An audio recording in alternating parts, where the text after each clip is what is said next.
You're about to listen to TADPOG. Tyler and Dave play old games. It's a comedy video game podcast. We would like to stress that the hosts are not experts and are really just very crass commentators. Seriously, this is an explicit podcast that happens to talk about video games sometimes. So please enjoy this pretty okay podcast with Tyler and Dave.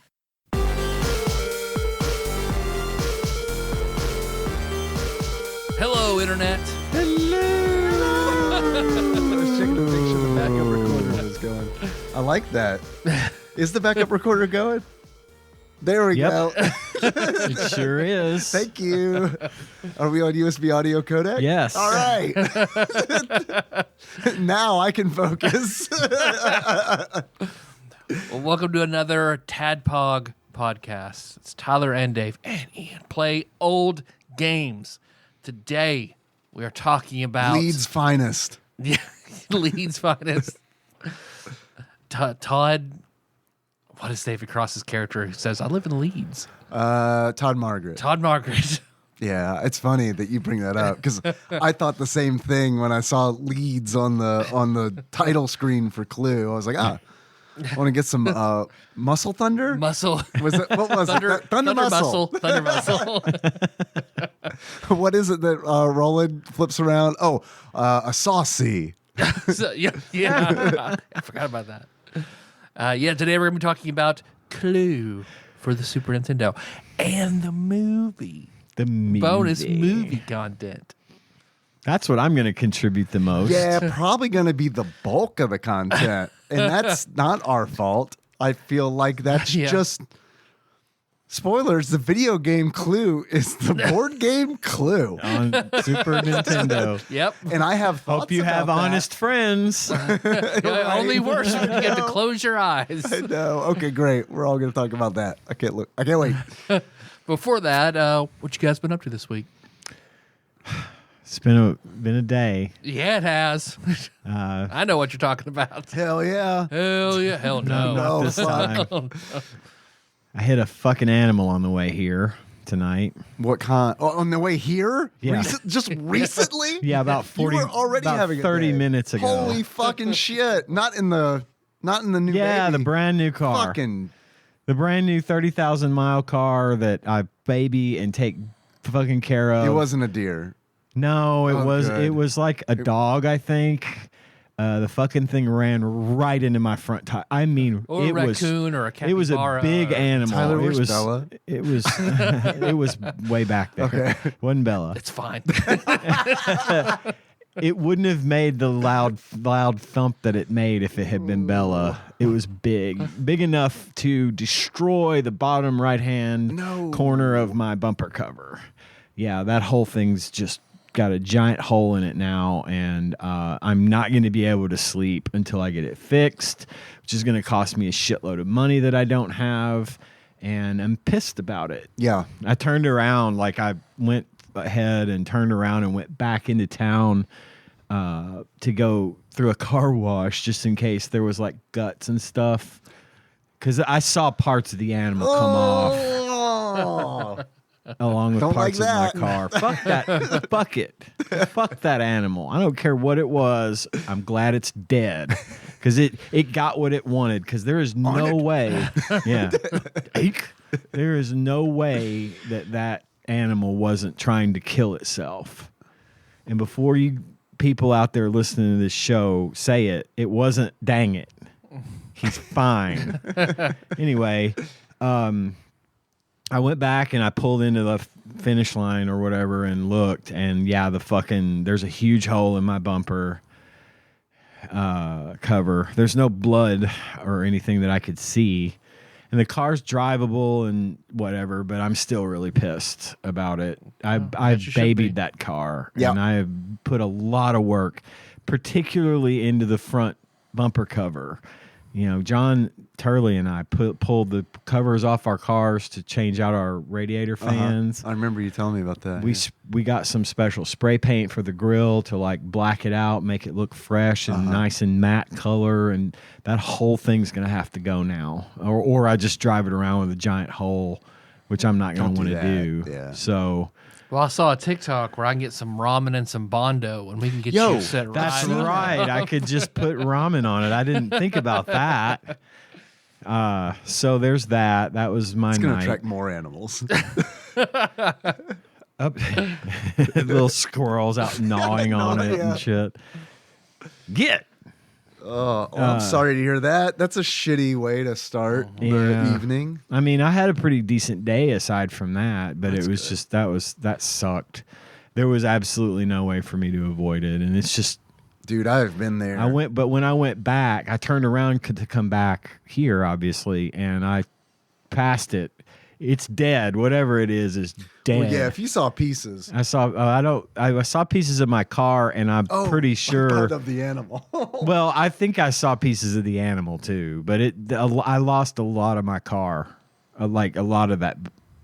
The whole thing, the whole like corner cover piece and everything that just all came off, Dude, but that animal got squished. I fucking hate it when animals do that. Like, we were on your road years ago. Yeah. Nikki was driving, and it's dark. And it was nighttime, and we were headed. I can't remember where we were headed. We were heading like Maiden Alley or something. We were going to see a movie, and a cat just fucking out of nowhere, dude. Like, Yeah. I mean, like, there is no way. There is no. She could have done nothing. Yeah, that's to- how this was. And I mean, it was just right in front, and it was so fast, and then it was like, okay, You're dead. that's the evening is over now. Yeah. Yeah. Because that cat is dead. Well, and my was car upset. sits so low to the ground anyway, and that's why it took the damage that it took. If it had been in the truck, it wouldn't have done anything. Right. But anyway, so aside from killing an animal that was clearly trying to die, this week let's see, what have I done this week? Not much. I got caught up on that show Reacher I was talking about. Right. Yeah. I've really enjoyed it. It's week to week on that one because the current season is still in progress. Oh, it's coming out weekly? Yeah. Oh, okay. So That's neat. I've got that, and then I started another show on Apple TV Plus called Slow Horses. Of course. It's a British. It's a British spy thing. Gary Oldman's in it. A few other okay. notable people. I've enjoyed it. It's dull, but I like it. It's not. I wouldn't call they're it neat. exciting by any means, but I've enjoyed it a great deal. Cool. And then what else? I ordered a new Steam Deck. Yes. Which I'm probably going to have to return so I can afford to fix my car. No, don't do that. But yeah, I went ahead and pulled the trigger and got an OLED Steam Deck. It's supposed to be here tomorrow. By the time this airs, it will have hopefully been here. Yeah, I couldn't wait. It's one of those things, and you, Dave, you and I have talked about this before. lot. It's been in my head a long Yeah, time, I and know. once it gets in there, Uh-huh. it's not coming out Girl, I get it. until I just fucking do it. I Uh-huh. wanted it Uh-huh. the instant I saw it, and Yeah. I knew I was not going to be able to hold off, so I went ahead and bought it. I went for the 1 TB model with the special like detachable shell case, Uh-huh. and they didn't have the limited. I wanted the limited edition one, but that's been gone for a minute. okay, I didn't know apparently. that. It makes sense. But Yeah, it's just neat because it has a clear case on it. Oh. It's really the only difference. There wasn't a price difference. They just had like a limited number of them. Yeah. But I went ahead and picked that up, and I've considered just swapping the drives out, but I'm not going to do that. Really? I think I'm just going to start fresh, and Yeah. I'll fucking deal with getting the emulation working again.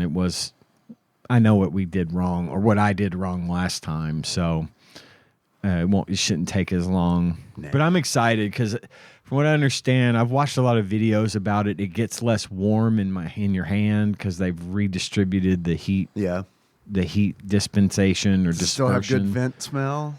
Apparently, it Good, does good. have Is it good better vent vent smell? You're not supposed to huff that. I've heard that. According to Valve, I've heard that. Uh-huh. you're not supposed to. They're just covering their ass. They're saying they're what the response. Someone asked, "Is it okay to breathe If in not the huff smell?" vent smell, why vent smells so good? when they're like, I eat ass and smell vents.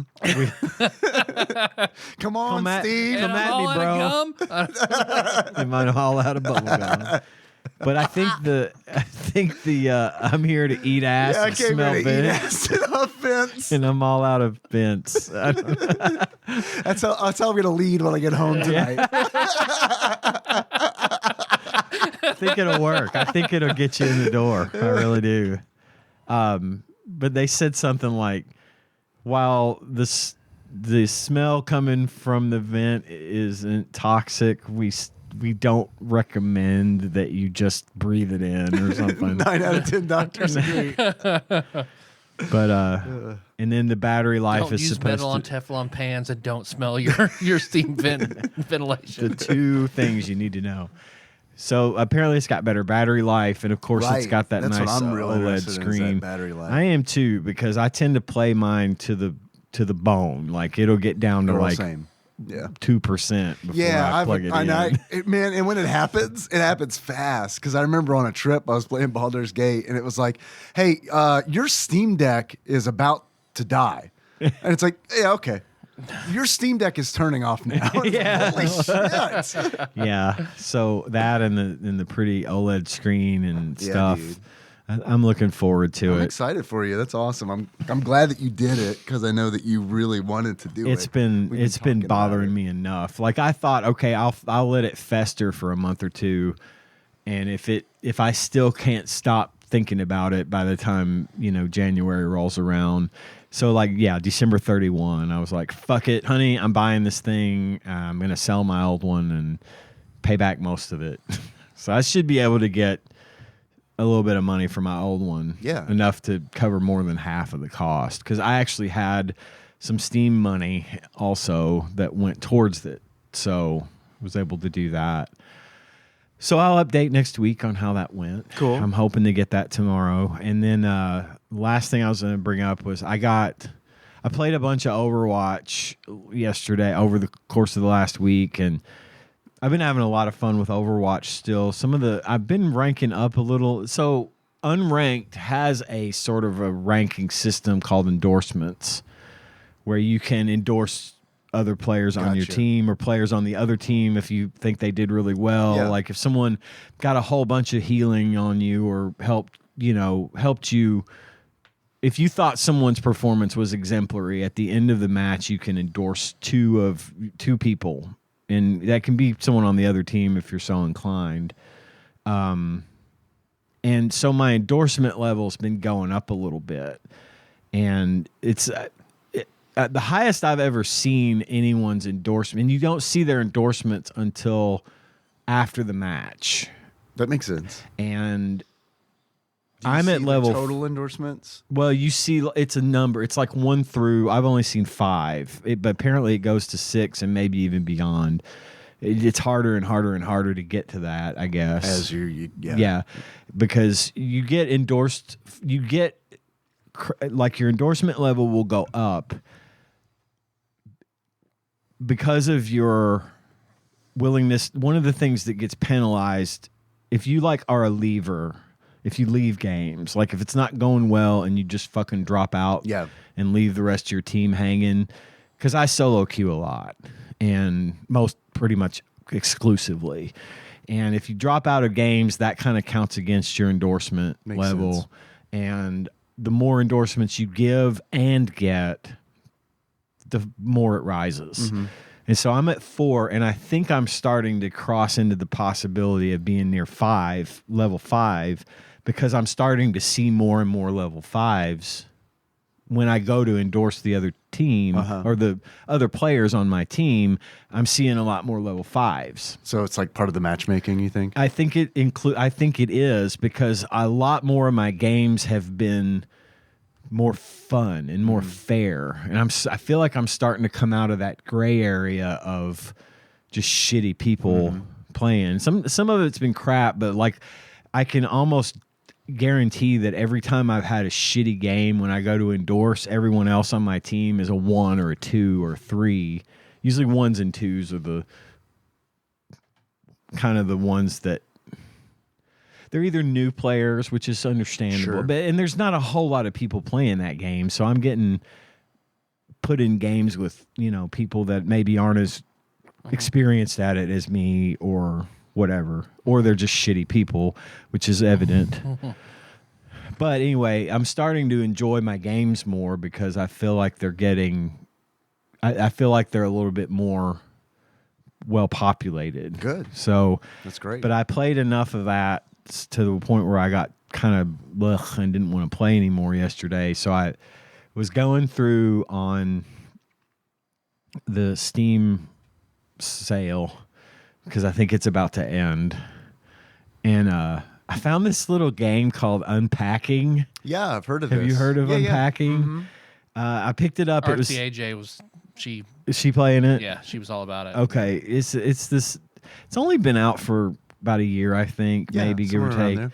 And it's like $10 on the Steam sale. If the sale's over, I apologize. But it's normally like $20. So it's $10 on the Steam winter sale. So I went ahead and bought it. We started picking at it last night. It's pretty neat. It's very zen. Yeah, I've heard it's really cool. Basically, Comfy game. you unpack boxes and you decide where to put stuff in your room. And it starts in 1997. And then it goes to 2004, and then now you've got a bigger room, like you're gone to college basically, and you're unpacking your dorm. And then that's as far as I got before I had to turn in for the night. But it'll tell you, like, it pretty much gives you the freedom to put stuff wherever you want it, but there is a place for everything. And so if you're dead wrong, it won't let you finish until you put it at least somewhere close to where it's supposed to be. Like, and you can put the toaster in the bathtub and you'll get an achievement. It's like a achievement for putting an electrical object in a dangerous place or whatever. You get like a little sticker or something that you can use, and you can take photos of your room and stuff. But it's not exciting, but it's very satisfying, and it's a very chill, easy way to pass a few hours Sounds at like a a time. good counter to Overwatch. It was nice. I was able to just sort of zen out and started getting sleepy while I was playing it, and I was like, now I can go to bed. Usually if I go to bed right after playing Overwatch, I can close my eyes and it feels like my head's moving. Like like I can still see the game etched Quake in. vision. Yeah, Quake Vision. Exactly. That's exactly what it is. So that's a cool little game. If anyone wants to check that out, I recommend it. I thought it was neat. Easily worth $10. I've heard great things about it. And it's good on the Steam Deck. It is free on Game Pass. If you have Game Pass, it's there for the taking. You can just play it but I bought it so that I could play it on my Steam Deck, because it's the kind of game you want to just sit on your bed and play in bed on a handheld. I It's totally get it's that. made for a handheld, you can tell. Yeah. And the controls are really easy to understand, and it's not finicky. It's a good little time waster. So Unpacking is my recommend for the week. Cool. You talking about what were they called in Overwatch? Endorsements? Yeah. They have that in Final Fantasy 14 as well. They're called commendations. So like at the end of like a dungeon run or a raid or a trial, whatever, you can give commendations out to people. You can give one out. And then usually like the tanks or the healers will get it. Right. Because I tend to give it to the people who have healed the most, or if someone has just really stepped up and made a big fucking, like, you can look at their damage and see that their damage is twice the damage that everyone else did. Yeah. They've clearly put in an effort. I'm going to give them an endorse. Yeah. Yeah. Usually the tanks or healers will get it because they keep people alive. Sure. Yeah. So what I've been doing this week is playing a bunch of Final Fantasy 14. Really sad to go back to work because it really cuts in on my Final Fantasy 14 yeah. sessions. I didn't want to talk about the fact that I had to go back to work this my week. God. But it was It was sad. Oh yeah, I'm still sad I about was it. And the weekend's almost miserable here. this week.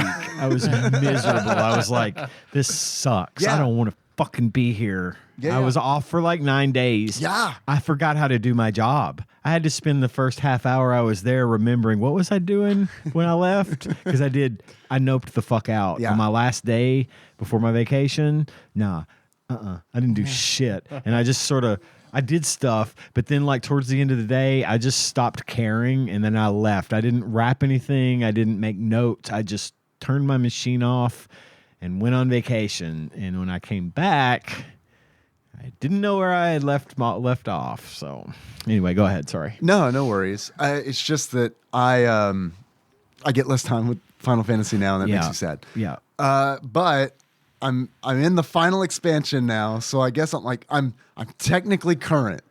Yeah. Not really. I'm like 2 years behind, but like technically current. I'm on the current expansion. And I've got Samurai to max level, so I've switched to Red Mage to get Red Mage. I figure Red Mage is like 8 levels away from cap, so by the time I get through the Endwalker content, which is the latest expansion, I'm Endwalking here. You get. I figure by then I'll have Red Mage capped as well. But going through dungeons and stuff, they're both classes, Red Mage and Samurai, they're DPS or damage dealers. So I don't get a lot of commendations, except for one time where we were in a raid. I cannot remember the raid that it was. It probably doesn't matter. It definitely doesn't matter to anybody who doesn't play the game.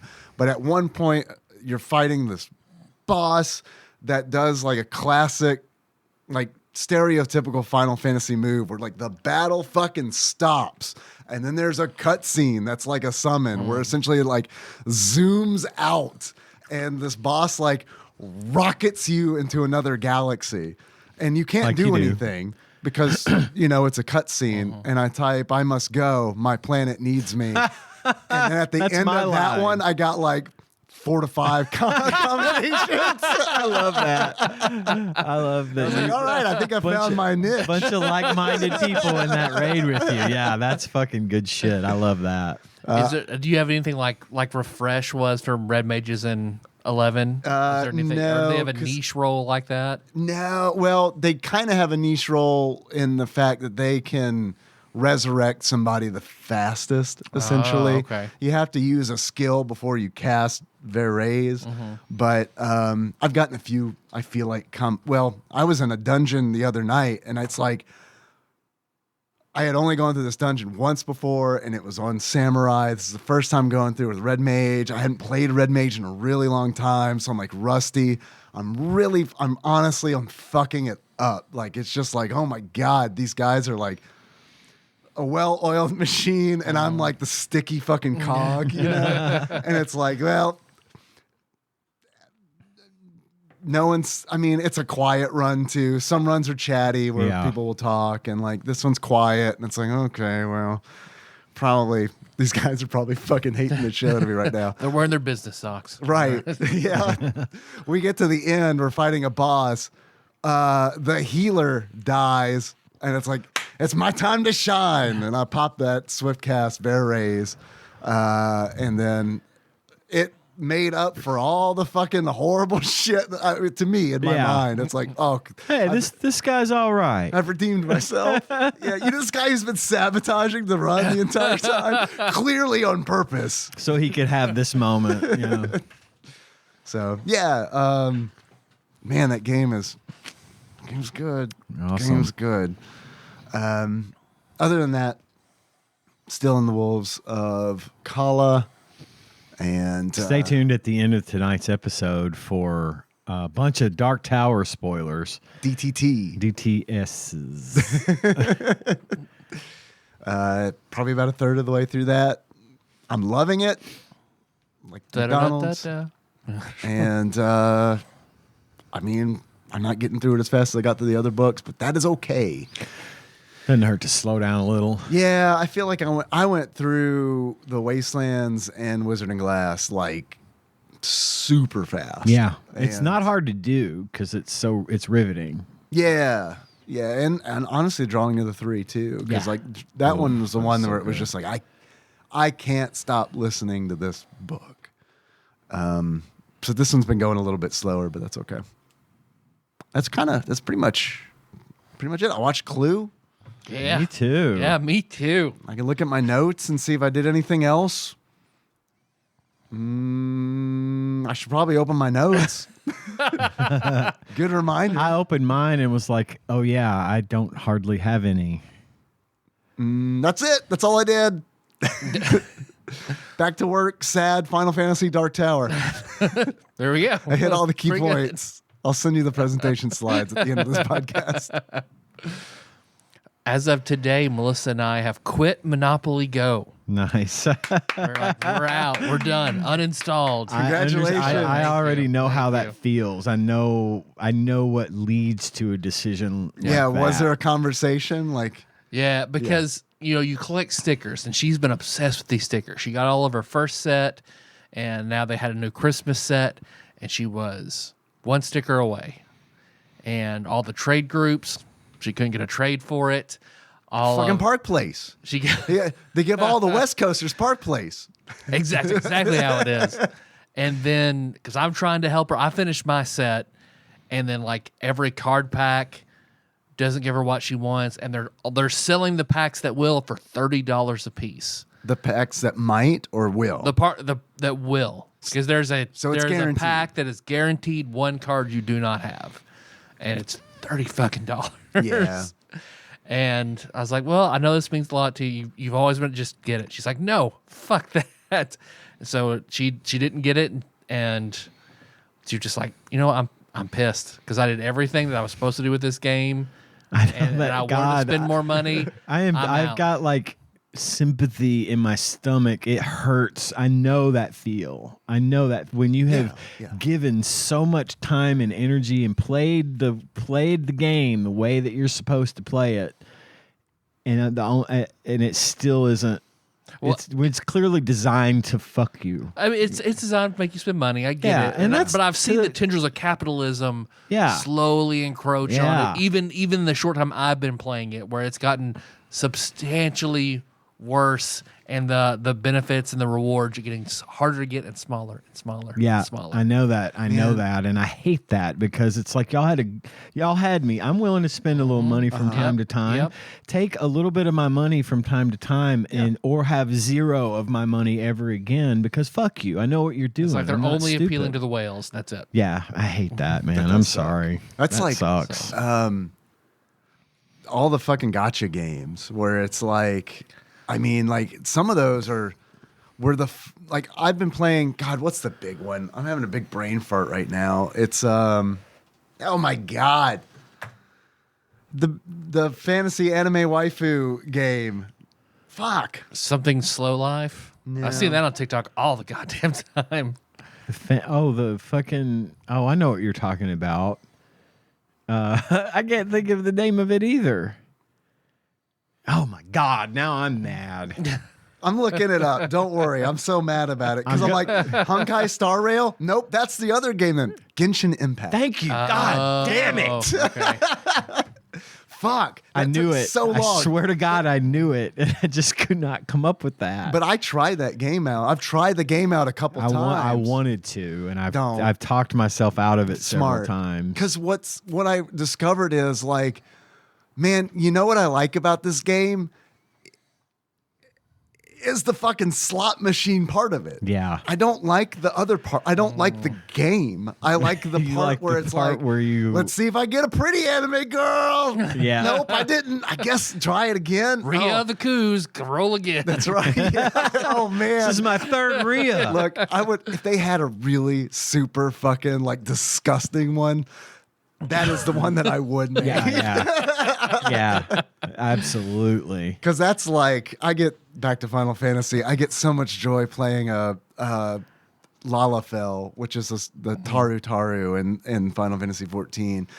And one of the reasons that I like it so much is because, first of all, like people like it gets under some people's skin, and I do like that a little bit. That's like appealing. Also, it's like I play like a really like I design like a Vieira, which is like a bunny person, a bunny girl. They're men too, but they were women first. Sure. And it's like, man, I made this character that was just like, wow, knockout. I love this.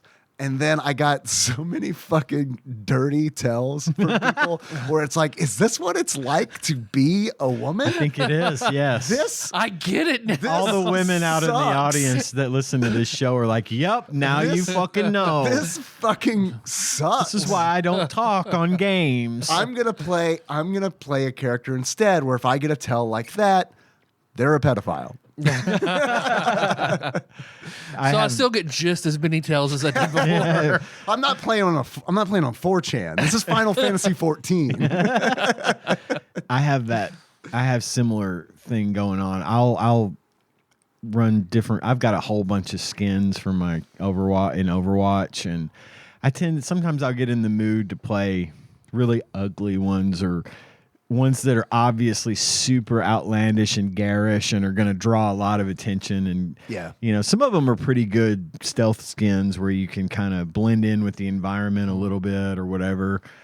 That's not generally a core gameplay tactic, but it is a thing. Sure. And so I've been playing Overwatch since 2016, and God, that makes me feel old. I know. And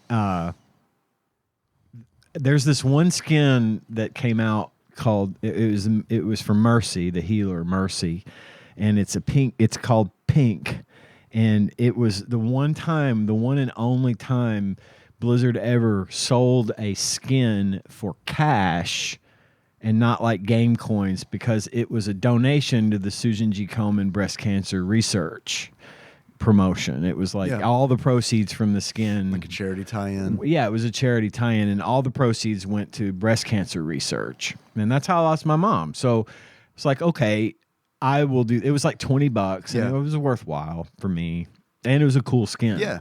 So, but they've never brought it back ever. It's never coming back. They've said, we're never doing this one again. There might be others, we don't know, but I can guarantee you 100% that even though we've brought back all these old skins, which pissed off a lot of people, by the way. It pissed off some of the old skins that you can't get. They brought them back for new players to be able to purchase. And so it was kind of like your street cred is lost if you have this, skin that you couldn't get. Right. Well, I have only seen one or two other people ever rocking that Mercy skin, and it's so funny. People will either be like, "I'll if I get Mercy and I'm wearing that skin," people will either be really like, "Oh, that's cool," or mad. And like, I pissed off this one person once. They were, I was playing a Mystery Heroes game, and you can get multiple of the same hero sometimes on a team. And we're in spawn, and another Mercy was in there, and I was Mercy. And they walk over in front of me, and they've got a semi-rare skin on, and they're like doing an emote, like a dance in front of me or whatever. And at the time, I had switched to a different one. So I switched skins, and they were like, they no longer paid attention to me. They were not pleased with it. So yeah, I flexed a little bit. But anyway. You can flex a little bit as a treat. Yeah. I don't know how we got on that subject. Yeah, I'm we ran sorry. away with that. Sorry. We were talking okay. you were talking about Monopoly Go. Yes. You're clean. Because I finished my set, and then I sat on all those dice for the new because last time I heard people that did that hoarded their dice from their winnings to the Christmas set, and they were like done with the set immediately. Yeah. I was like, cool, I'm gonna do that. So I did that, and they've changed the drop rate for stickers substantially. Like I say, I had like 45,000 dice, which is a fucking lot. It sounds like a fucking lot, and I got nowhere close. I was getting repeats like immediately. What about Pete's? And then Pete's repeat. and both of them. repeats, neither one. And I noticed on like some of the bonus wheels that you get, like they took away all the rare sticker packs, the chances for them, replaced them with like common stuff. And I was like, okay, Yeah. Now I'm definitely New year, new us. I told her, I was like, yeah, let's both be done and not be tempted by this game anymore. So, yep. So, done with Monopoly, go. I'm sorry that something that you enjoyed doing. It was fun, like That's- sitting in yeah. bed together and trading Yeah. the stickers and shit like that was fun. But then, yeah, it just got way too fucking greedy. It's a shame when they create something fun that you can enjoy together and then they break it Yep. because of greed. I'm sorry to hear that. So, but yeah, other than that, what else? Melissa is tomorrow. She takes, well, as of the recording, she did it days ago, but as of tomorrow, she takes her NCLEX. She's been away for the last 4 days at this big study thing. You know, Inclex they being the drug that gives her superpowers, or it makes her a little evil. you hold though, me I've up for heard side penicillin. effects. NCLEX? What is Cheflet. Inclex as a test? It's the test to get her RN, become a registered, like it's the final thing to get your RN. Nice. So they had sort of a study session at the college, but it wasn't substantial enough. So there was another program that was like 98% pass rate. So we paid the money. She went outside of, which was really weird. So she's looking at dates. She needs to get the dates for this study session. This, you could do it online, but she's like, I need to be in person. Online doesn't stick. I need to be in person. I was like, okay, cool. Let's do it. So she found where she could do that and then immediately take the NCLEX like the next day. Mm-hmm. So the only place she could take the NCLEX then the next day is in St. Louis, and then she saw Springfield, Illinois, which was like, it's not very far, 4 hours maybe less than that. And she's like, and then I just drive like an hour over to St. Louis or whatever, and then cool. And well, it turns out that Springfield, Illinois is just sometimes called Springfield, but it's also called Butterfield. And it turns out that's like 45 minutes outside of Chicago. Oh. So once we paid for it and registered, she goes to leave, puts in the GPS, and she is right outside of Chicago, and she is very upset. Yeah. Damn. So, yeah, she took Anna and her boyfriend and took them to see Hamilton in Chicago as Ooh, part of their Christmas okay. present. So That's they got to nice. see that, and they loved that. And she did all the rest of her days. I was talking to her today because she went. We paid all this money. She went to this class. She said, yeah, it's been great. Lots of refreshing, telling me stuff, new stuff. Like, it's great. It's going to help a lot.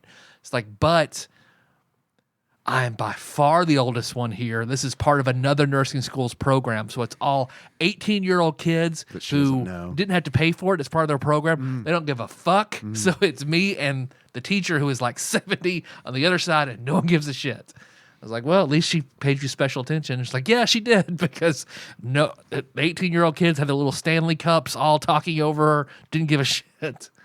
So she's done with that. She just got to St. Louis. Yeah, yeah. Man, I can't hear that and not think about hockey. And I'm not a hockey fan. Same. That's how old I am. And then Me I have to too. remind myself, oh, yeah, that's the thing kids like. Yeah. Stanley Cups. Stanley Cups.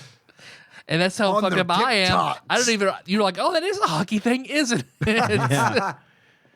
I've seen so many TikToks of like, I got the Stanley Cup and it is a mug with pictures of Stanley from The Office on it. Yes. But so she takes Did I she stutter? takes that tomorrow. Did I stutter? She'll take that tomorrow morning. Good luck. Good luck to Melissa. Yeah. Yes. So I'm sure it'll go well. I mean, I think it'll be fine. She's very nervous about it, but she's always Sure, nervous of and thinks she's course. going to fail everything every time. yeah. Yeah. I'd be nervous too. Because her teacher was like, I feel like you should postpone your test because this also comes with like 100 hours of online study material. And she was like, that won't fucking matter. Online stuff doesn't work for me, so I'm gonna go do this.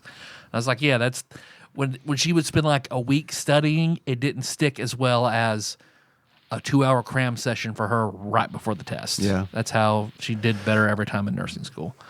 So yeah, That's how I tomorrow. did at school. I was never a good prepper, but I could panic and She has the cram at the ADHD last minute. cram, Yeah. and then she's good. Yeah, I understand That's that. what I did too, but it was because I was just playing video games. Also, because I was lazy. Yeah. And playing D&D with Yeah. Tyler literally every night Yeah. of the week. Yeah. So there's that too. Yeah, Josh failed out of college twice because of that. I get it. Yeah. I got an academic probation once because of that. Let's see. So I wanted to make her happy. So while she's been gone, I've scratched off some honeydew stuff that has been on the list for a very long time. Good. Good got for a new you. got a new mailbox. Nice. Oh, sweet. I noticed that on the way in. Yeah. I didn't. It's so fucking dark outside. Yeah. I didn't I like either. 9 times out of 10 miss your first driveway and your the second driveway. Your front The porch second one light. isn't as good. It's not. It's not. Your front porch light was on. I didn't think I was turning into the correct driveway. It's like, wait, is this his house? Yes, it's his house. Okay. I'm sure I've scared the dude who lives next to you because I've definitely pulled in that one before. And then, so our ceiling fan has been busted for like well over a year now. We just have a constant dark living room. The only source of light is the TV when it turns on. That's it. It's really all you need. Yeah. You got a big TV. That is kind of all we need, but Yeah. she's like, oh, but, and the fan in it is like, it is straight up from the 80s. Yeah. So I went and bought a fan, and her dad helped me install it today. You know, he's an electrician, so, and whenever he turns it on, the kids are like, it's weird in here now. Oh, yeah. Yeah. I believe it. I could believe that. Yeah. So I got that It's done. always been weird. You just couldn't see it. Yep. Can we turn it back out? And they replaced some other lights that, because we made the lights, but they're hard to get in fixtures. But we put in 5-year light bulbs. It's been 5 years, and now it's like, fuck, it is a pain to get inside these things. So I finally did all that shit, like, because it's all like lights have been out for like years. I just don't want to fuck with it. So we have phones with camera lights on them whenever we want to get up. Man, it during the irritates night. the shit out of me when the light's out. Oh, it irritates the shit out of me. I hate it. But yeah, so I'm ready to see her tomorrow. Yeah, I bet. So I preemptively have already got a congratulations cookie cake. So I will eat it real fast if I need to. Hey, if you need help with that, David. yeah, I've switched my calories to maintenance so I can help with a little of that cookie. And I don't Thank give a you. shit, so I'll help you eat as much of it as you need me to. The macros in that are real good, right? Yo, Because I got to keep those clean. It's a Lydia Larry protein cookie. I'm pretty protein sure. cookie? Yeah. You guys are gonna be home in 5 minutes. We have to eat this whole congratulations shirt RN now Melissa cake. With its red and white drawing and nurse decorations. You needed to have a second half cookie made, so that then the other and the second half cookie would say, "You're a great mom," and then if she didn't pass, switch out the bottom half of the cookie. I just have to put my finger in the icing to write out mom instead of RN. You're a mom. Congratulations. Why is there nurse stuff on it? They must have misunderstood nursing is about breastfeeding. You had a baby 5 years ago almost. They wouldn't let me write the word fuck on there. So that's why there's nursing stuff. I did on try it. that I one know. time. Yeah. They were mad. Sorry, I didn't. They were that gonna wasn't do it. me. That was a joke. I was trying. That's the best joke. Sorry, you have to explain it, right? Yep. Yeah, I was I just- didn't know. Did I tell that story about them yeah, getting oh, mad yes. at me? Did I- Oh yes, and that stuck with me. Just referencing an old Tadpog chestnut. That's all. It's a cake that says fuck. Yeah, that wasn't me. I asked him to write cunt, and I was like, they "They'll do didn't- it in Australia." I'm What's wrong? Australian. It's fine. They didn't complain about that one for some reason. They were fine with cunt. They drew one. It was not what I wanted.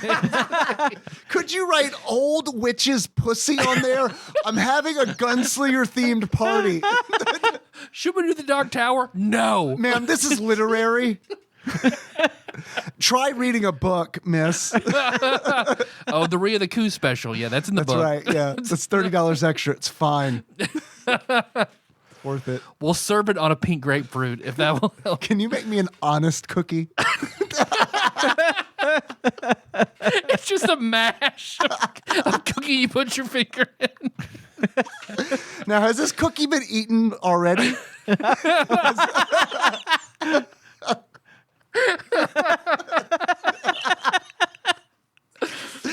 Welcome to TADPOG.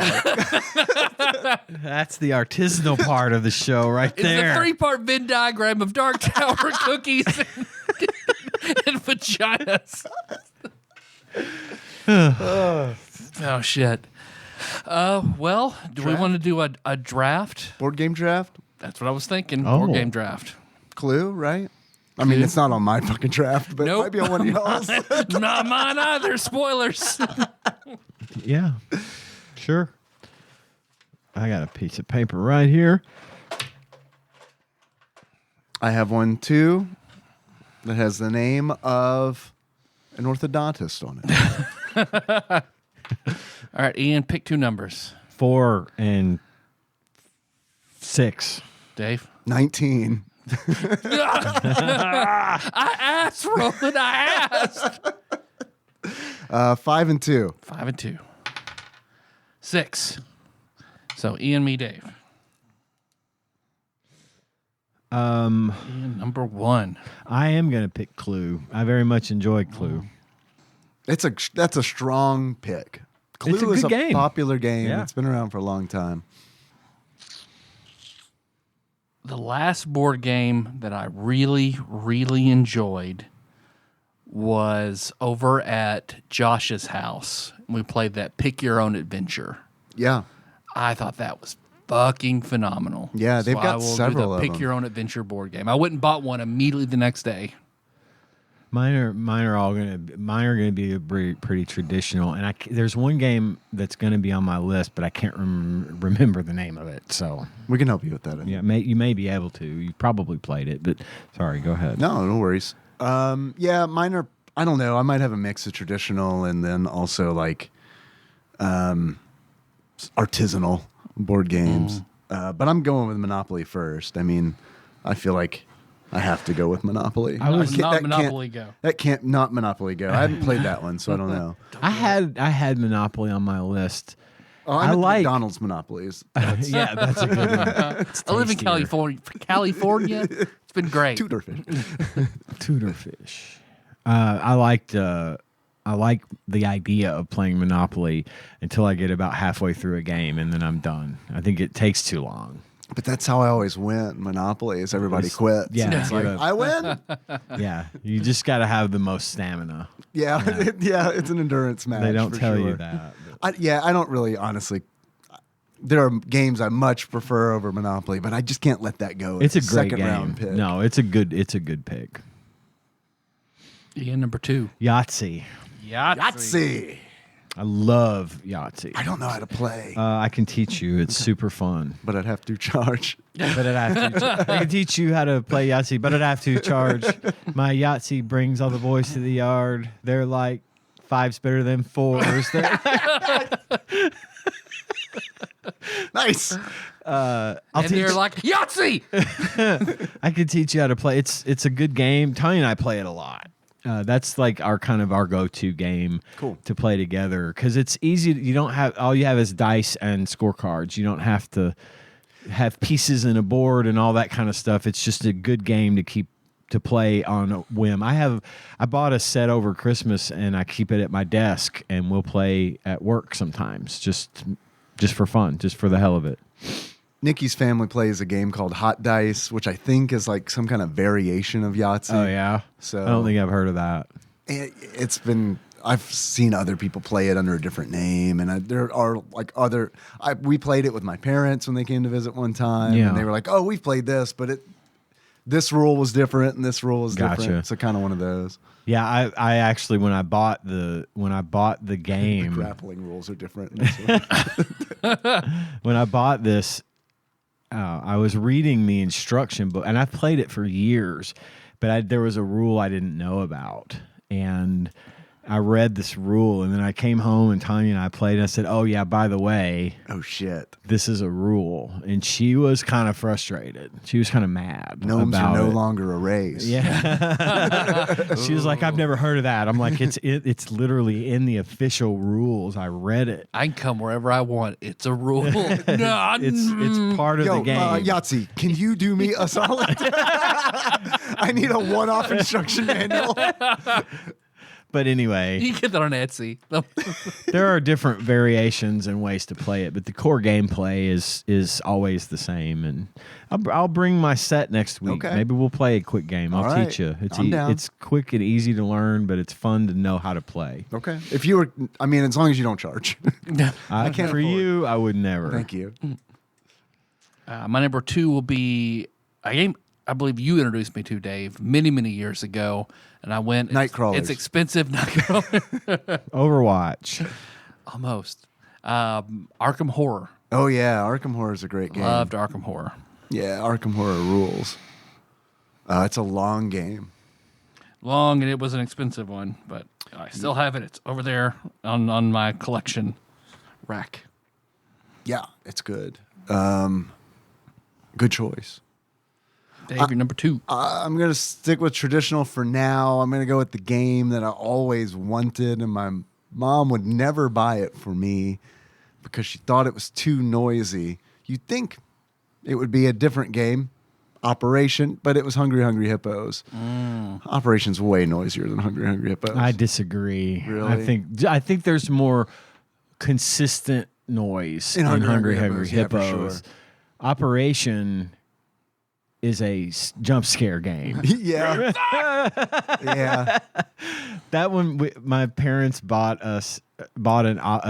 they got me an Operation game when I was like 5 or 6. It's a good one. I got it too when I was like 5 or And- 6 because it's a good only child game. Yeah, it is. And we set it up on Christmas. We set up and played. And the first time my little tweezers touched the side of that thing and it went I was done. Oh, I was like, done? I can't do this. It was too scary. Anxiety. It was Yeah. very much the anxiety. Now I eventually got over it. I and- would do it on purpose to get over it. You know? yeah, like keep making it. Yeah, But desensitized. But the first few times I tried playing and I was just trying to win, trying to get it. And you go for that wishbone. And I was like, no. There should be a work version of Operation where instead of the meh, it's like a pleasurable moan. Then you just want to lose. I mean, you're at work though. Oh, It's at only work. playable at work. Gotcha. It's the oops, I opened the wrong tab on my phone game. All right, if you want to help me figure out what this game was. Let's try. So Let's do it. the game we played this at a work party. We had like a little game night at work, and the guy that brought it, I could probably text him right now and ask, and he'd say it, but that's no fun. That's really not fun. Yeah. So every time you want, like, you start off and you build rooms as you go. It's like a mystery type of game that's like loaded up with all kinds of different scenarios depending on what you trigger, like what cards you pull or something. You trigger a scenario, and like the one we played, like if you want to go into the next room, you can go into a room and you draw a card at random, and it ends up being like a staircase, and you go down the staircase. Or It sounds like Boss Monster.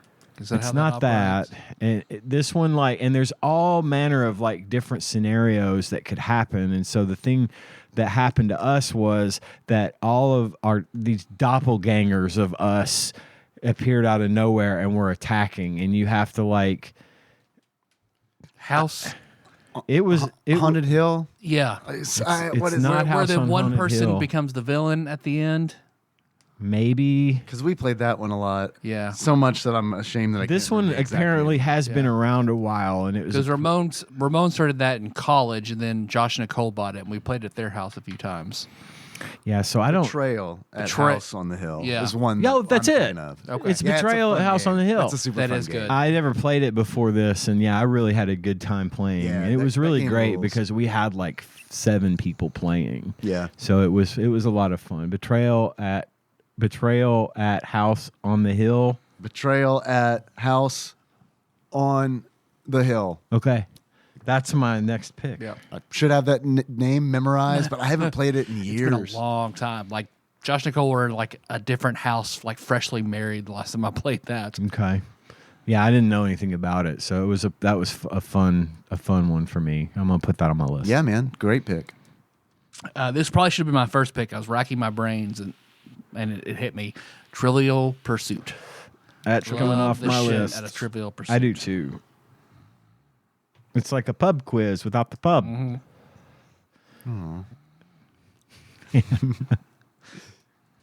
Dave, number 3. I'm gonna go with Hero Quest. Hero Quest introduced a lot of people to D&D in a way. Oh, I know what you're talking about. They Yeah. had the little figurines that had the numbers and stuff on the... No, those are Hero Clicks. Oh, okay. Hero Quest is like a game that came out, I guess, in the late 80s, maybe early 90s. That was essentially a dungeon crawl. And there was a board that was like a dungeon. And you would have encounters with monsters and stuff. And you would roll dice to simulate combat. And it really was like a D&D light. Okay. It was all fantasy themed. And I think there's a reissue that came out maybe, I don't know, 6 years ago or something like that. Yeah, Hero Quest. Cool. Cool game. Had miniatures that people would paint and stuff. Oh, okay. Yeah. And number 4. Scrabble. Scrabble was on my list. I do love Scrabble. Yeah, man. That was our family played Scrabble a bunch. I'm not that good at it. I mean, I'm okay at it. Tanya plays this Words with Friends game. Yeah. She's played it since we had an iPhone 3. Words with Friends is good. She has been playing that game for literally almost 10 years, such straight. She's good at it too. Oh, I believe it. She's got like all the awards and stuff. But I do like traditional Scrabble. It's fun. Yeah, man. I love Scrabble. We played You it play with Peggy Henry. Hill style, small words or big words. Whatever. All words. Let me write down Peggy Hill Scrabble in her show notes. My number 4 will be Fiasco. Yeah, Fiasco's a great game. Fiasco. It is. I guess it's a very miniature version of D&D where you kind of play on rails in different scenarios, and there are tokens and stuff for good and bad and notes and things. I played that at Dragon Con and then went out and bought the books, and I probably never played it again. But I really, really enjoyed it. So Fiasco. Dave, number 4. Okay, we're on 4. I will do... Shit, man. I'm just going to do all traditional, I guess. I'm going to go with Trouble. Trouble's a fun game. Trouble's one that I played a bunch as a kid. The Pop-O-Matic Bubble. I feel like that game is not any good unless it has the Pop-O-Matic Bubble. Like that's Yeah. the thing. Yeah. I feel like if I were just rolling one D6 and then moving a peg around the board, Nah, you it's got to not have the that same. bubble, the trouble bubble. Gotta have it. Gotta have it. Oh shit. I could go long on this. Yeah. My number 5 is Mousetrap. Damn, I just wrote that one down. Still don't know how to. I still don't know how to play. I don't know how to play it Mousetrap. either. No one does. But I love building the mousetrap and setting it off. We and got it that's- to work once at a friend's house. I never owned it. Yeah. But like every friend, not every friend had it, but a bunch of them did, and didn't have like all the pieces. None of them had all the none of pieces. them Oh had except all for, the like pieces. one. So much. It's like we're doing it. We're setting this up. We're gonna make it work. Yeah. Fuck, man, that's such a good pick, dude. Mousetrap, Baby's first Rube Goldberg device. Yeah. babies only. I don't know if I've ever. You don't made need one. another one. I'm torn on my 5 spot because there are several that I want to pick. But I will go with. I know I had a great time playing it, and then you bought it and we played it again, Dave. Agricola.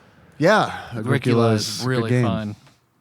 Sort of a resource management, growing farm sort of thing. Yep. Really good. Yeah, that's a fun game. Dave, number 5. I am gonna go with my preschool favorite, Hi Ho Cheerio. I just liked the little toy cherries. I did too. And I like putting them in the bucket. Me too. That was satisfying. It's like, this is what I want. Do y'all want to go another round? You want to go more? I'm totally good to go Sure. more. Okay. Because I just thought of a whole bunch that I like. Yeah. I played a lot more board games than I gave myself credit for, apparently. Yeah, number 6. Battleship. Battleship. Henry just got that for Christmas. My dad and I would play that a lot.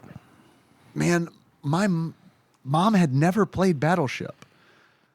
And did I tell you guys this already? I feel like I'm having a little deja vu. She had never played Battleship before. I thought that was insane. It's like, how old are you? Never. That is Battleship. strange because that's a classic. Yeah. I don't and believe in war, David. No, that wasn't her thing. She's like, I'm not good at strategy games. And it's like, you just guess, Guess numbers and letters. There's very little strategy. There's like playing one lottery. strategy. Yeah. And it's like, if something hits, you're like, I don't know, something around there. Yeah. And they give you a nice little grid to keep track of what you've already guessed. It's easy. Although when Santa gave them Battleship, it was like, there's a part of me that's like, you can just play this game with 2 sheets of paper and 2 pins, right? Yeah, but see, I had electronic Yeah, Battleship. that's the shit right there. Electronic Battleship was fucking great because you had to like dial in. You program where your shit is Yep. on your board, and then like the other person like slides their little dial over to B and then 7, and then they hit a button, and if it's a hit, it goes Yeah, man. lights it up and stuff. It was fucking cool. That's the upsell. I mean, It really is. Yeah, that makes the difference. I mean, you feel- can have a lot of fun playing traditional Yeah, sure. Battleship, but the electric one was fucking cool. Yeah, it was cool. I remember some friends having that. Probably the most elaborate like game I ever owned. Electronic Battleship. That and Mousetrap. Good pick. My number 6 will be something that it's more fun adding your own homebrew rules and everything to it, but Jenga. Jenga was on my honorable mention list of stressful games alongside Operation. Yeah, man. There's an RPG based around Jenga, from Dragon Con. Oh, yeah. Dread. I've always wanted to run it, but haven't. I even got a Jenga set for it and was like, Oh. I'm going to go with possibly the most memorable board game commercial from my childhood. That would be Crossfire. Crossfire. Where he fucking the kid fucking hoverboards in on the Yes. Crossfire piece. Hell yes. You get caught in the Crossfire. man. Yeah! Yeah, I played it were once. Wasn't like the commercial. It was Nope. okay. It was fine. Yep. I know that feel. Yeah, marketing. Get you every time. We want to go to 10? Yes. For sure, I do. Easily. Yeah. My number, what is this, 7? Yes. My number 7 is a game called Mastermind. Mastermind, yeah. You know this game? Yeah. I love Mastermind. I think there's an That NES wasn't game. Fallout? What is the Fallout computer based on? When you're hacking a computer in Fallout, but it's I based don't off a even game remember. like Where you guess the password? yeah. Maybe. Yeah, Okay. it may be. You have these colored dots, and the board is like a long rectangle with all these little pegs and square holes in it, and you like put your pegs behind the thing, behind your little partition, and the other player has to try to figure out the pattern of them. And they get up to the point where like they go up the board until they get it right. And I can't remember I looked it up because I wanted to make sure I don't know what it is. I don't know what NES game I'm thinking of, but I don't even know. I've never played Mastermind. It looks like a Baccarat board or something. Yeah, so this right here is yours, and then your opponent has to guess, and they get this many rows to try to guess the correct color pattern of how you have it. Oh, okay. And then I can't remember what the deal is, like if you have to say this one's right or you have 3 right or something. I can't remember the finer points. It's been since I was little since I played it, but I enjoyed it. It resembles an earlier pencil and paper game called Bulls and Cows. If we Okay. ever want to check that one out. All right. That I've may still date got back a century. I've got that I've got Senate, by the way. We never did play Senate. That Yeah. Egyptian game, God, I I forgot have about that at that. home. I ordered it, and we got to play that. Bring that in Yahtzee, man. Let's do I can't it. say that I know how to. I can't put that on my list because I haven't played it. We'll get on Senate TikTok. It'll be fine. Yeah, it came with instructions. Man, anytime I get a new board game, I immediately go to YouTube and I type in the name of the game and then the word rules. Because or gameplay. I am over reading rules for a game, especially when I pull it out and it's like 48 pages. I don't think so. That's why I like playing new games with Wiley. Because Wiley 'cause he was would good. teach 'em. Yeah. And like a lot of game companies I found recently will do their own videos for like how to play the game. Oh, that's awesome. Yeah. My Tyler. number 7, I got back into it with Shake online. Chess. Oh, Chess. fuck. The chess. That's an excellent game. I learned how to play chess in middle school. It was all of my friends. I didn't have any friends when I went to the middle school I attended because I was new there.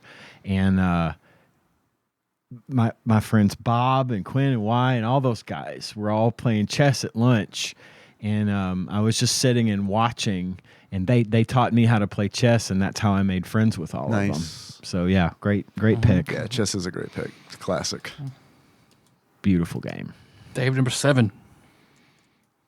I'll go with the chess of guessing games. Guess Who? Ooh. Guess Who? Again, because of the commercial. But just the talking where version. the, the people talk and then they don't in real life, and it's disappointing. Part of you knew they weren't gonna, but also they should though. Yep. Who has that copy? Do you have that TADPOG Guess Who that someone made us? I think that you do. I think all that stuff's here. Yes. Oh, Cuban Oh, there it is. right by the I beach. forgot. Ian, number 8. My number 8 is Pass the Pigs. Pass the pigs. You get these 2 little pig dice, and you toss them on the table, and however they land, you get points for the way that they're landed. The way Do you that they bet landed. on how they're gonna land? No, Or you just get point. You play for points. So you roll your points. You roll your It's pigs, you're getting the and points. they're these tiny little plastic pigs, and they can land on their feet or on their back or on their side, and the combinations of the 2 get you a certain amount of points. Okay. It's a cool little game, and it's easy to pick up and play because there's no board. It's just a Just the dice. couple of pigs. That's cool. Yeah, love it. I dig it. There's also a giant version of it. Giant pigs. Like big pigs, past the pigs. It's just these pigs are like the size of your hand, which isn't as fun. I wouldn't want it. I like the little tiny. You can play with the real pigs. Play with real pigs if you want. The Muppet version. Yeah. Pigs in space. Yes. Pigs in space. Tyler. I had to go check my board game shelf out there because, like, what is the name of this? Oh. So number 8 is, forget the first time I played it. It's probably the first time I ever played a DVD-based board game for, like, the questions and everything. So Seen It. Seen it. Loved the Yeah. shit out of Seen It back in the day. We had Seinfeld Seen It, but I haven't played that in a long time. Yeah. Those are cool games. It's out there, and I couldn't play it if I wanted to because I don't have a DVD player. Those are really I guess I neat. put the PS5. multimedia games when those started happening, like You Don't Know Jack and stuff. Those were great. Those were good. Will the PS5 play DVDs? Yeah. I don't know. I think it would. No, I mean, I honestly. Oh, you mean like don't know. standard DVDs? Right, Yeah, could I Standard. put a Seen It disc in my PS5? I think you and can play just Seen It? play.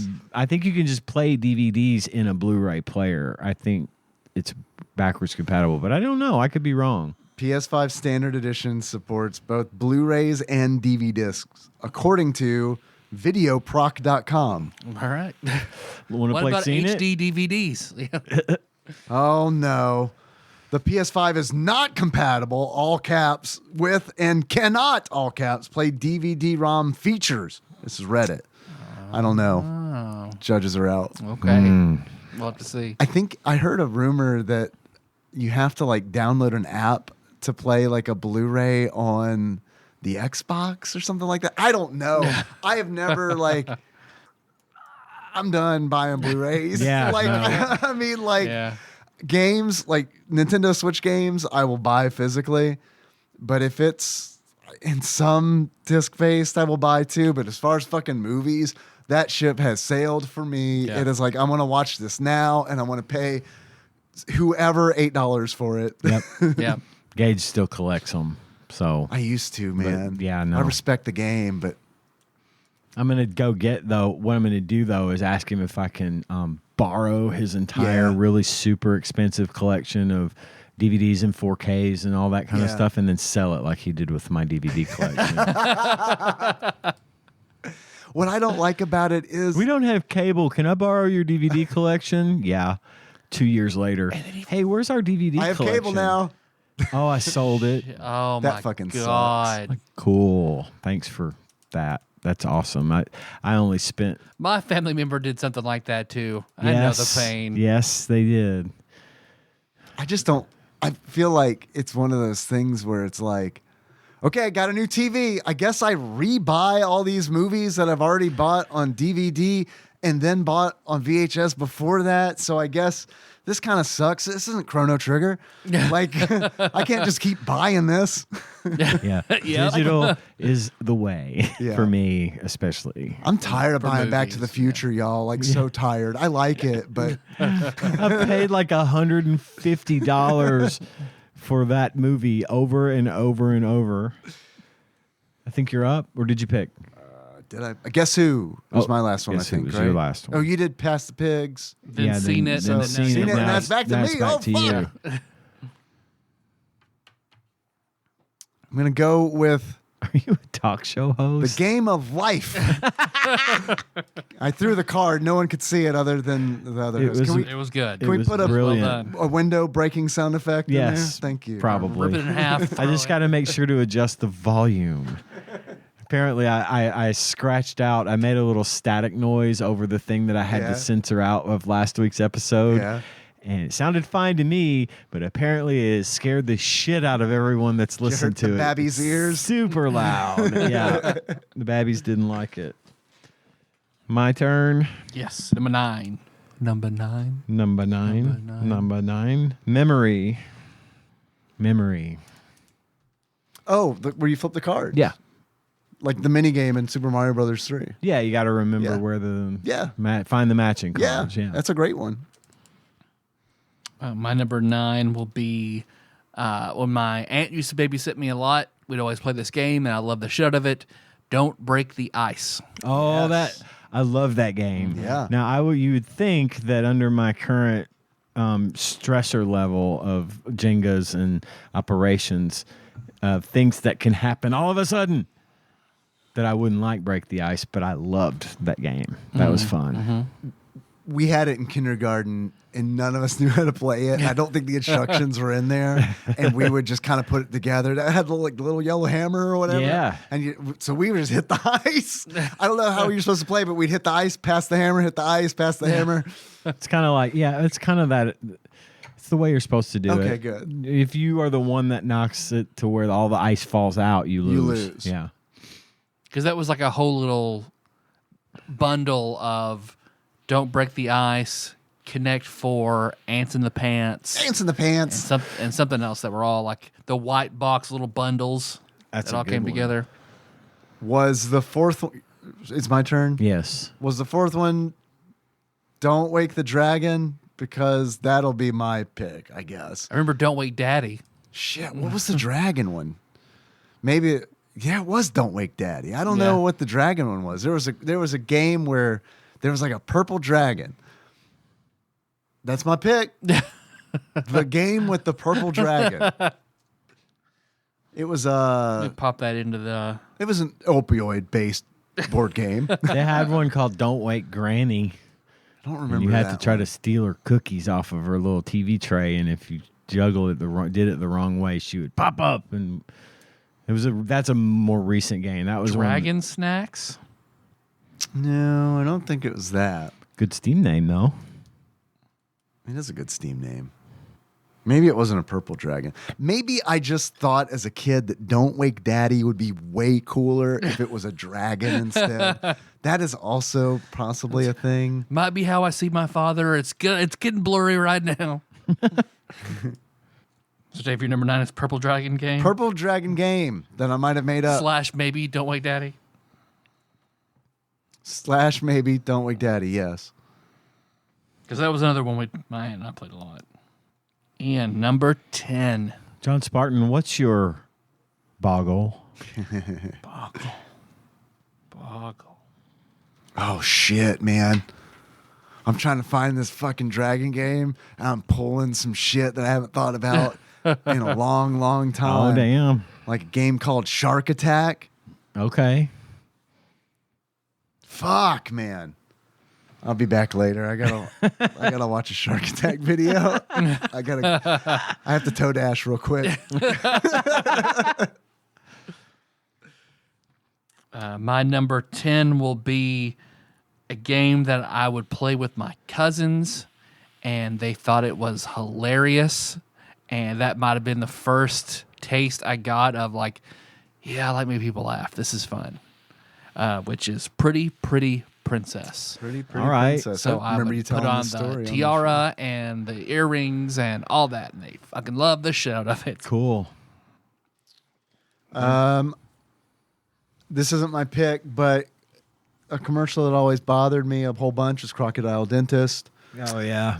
I feel like both Crocodile God, I Dentist forgot about Crocodile and Dentist. fucking Mr. Bucket Mr. Bucket. spent $50 million on advertising. They're like, we're going to play this between Gilligan's Island and Charles and Charles. Yes. And it's like, that's all you're going to get. There's the only commercials, Charles and Charles brought to you by Mr. Bucket. Mr. God Bucket. damn Mr. Bucket. Put your balls in my hat, I know, man, Mr. this Bucket. fucking shit. What? Have you seen the commercial recently? It's great because it is straight up just like oral sex for kids. The board game. It's like I cannot believe any network executive was like, "It's fine." Mr. Bucket, aren't you a little curious? Women can't talk to each other in movies, but I don't know. Kids can put balls in their mouths. They're kids. I'll spit them right out.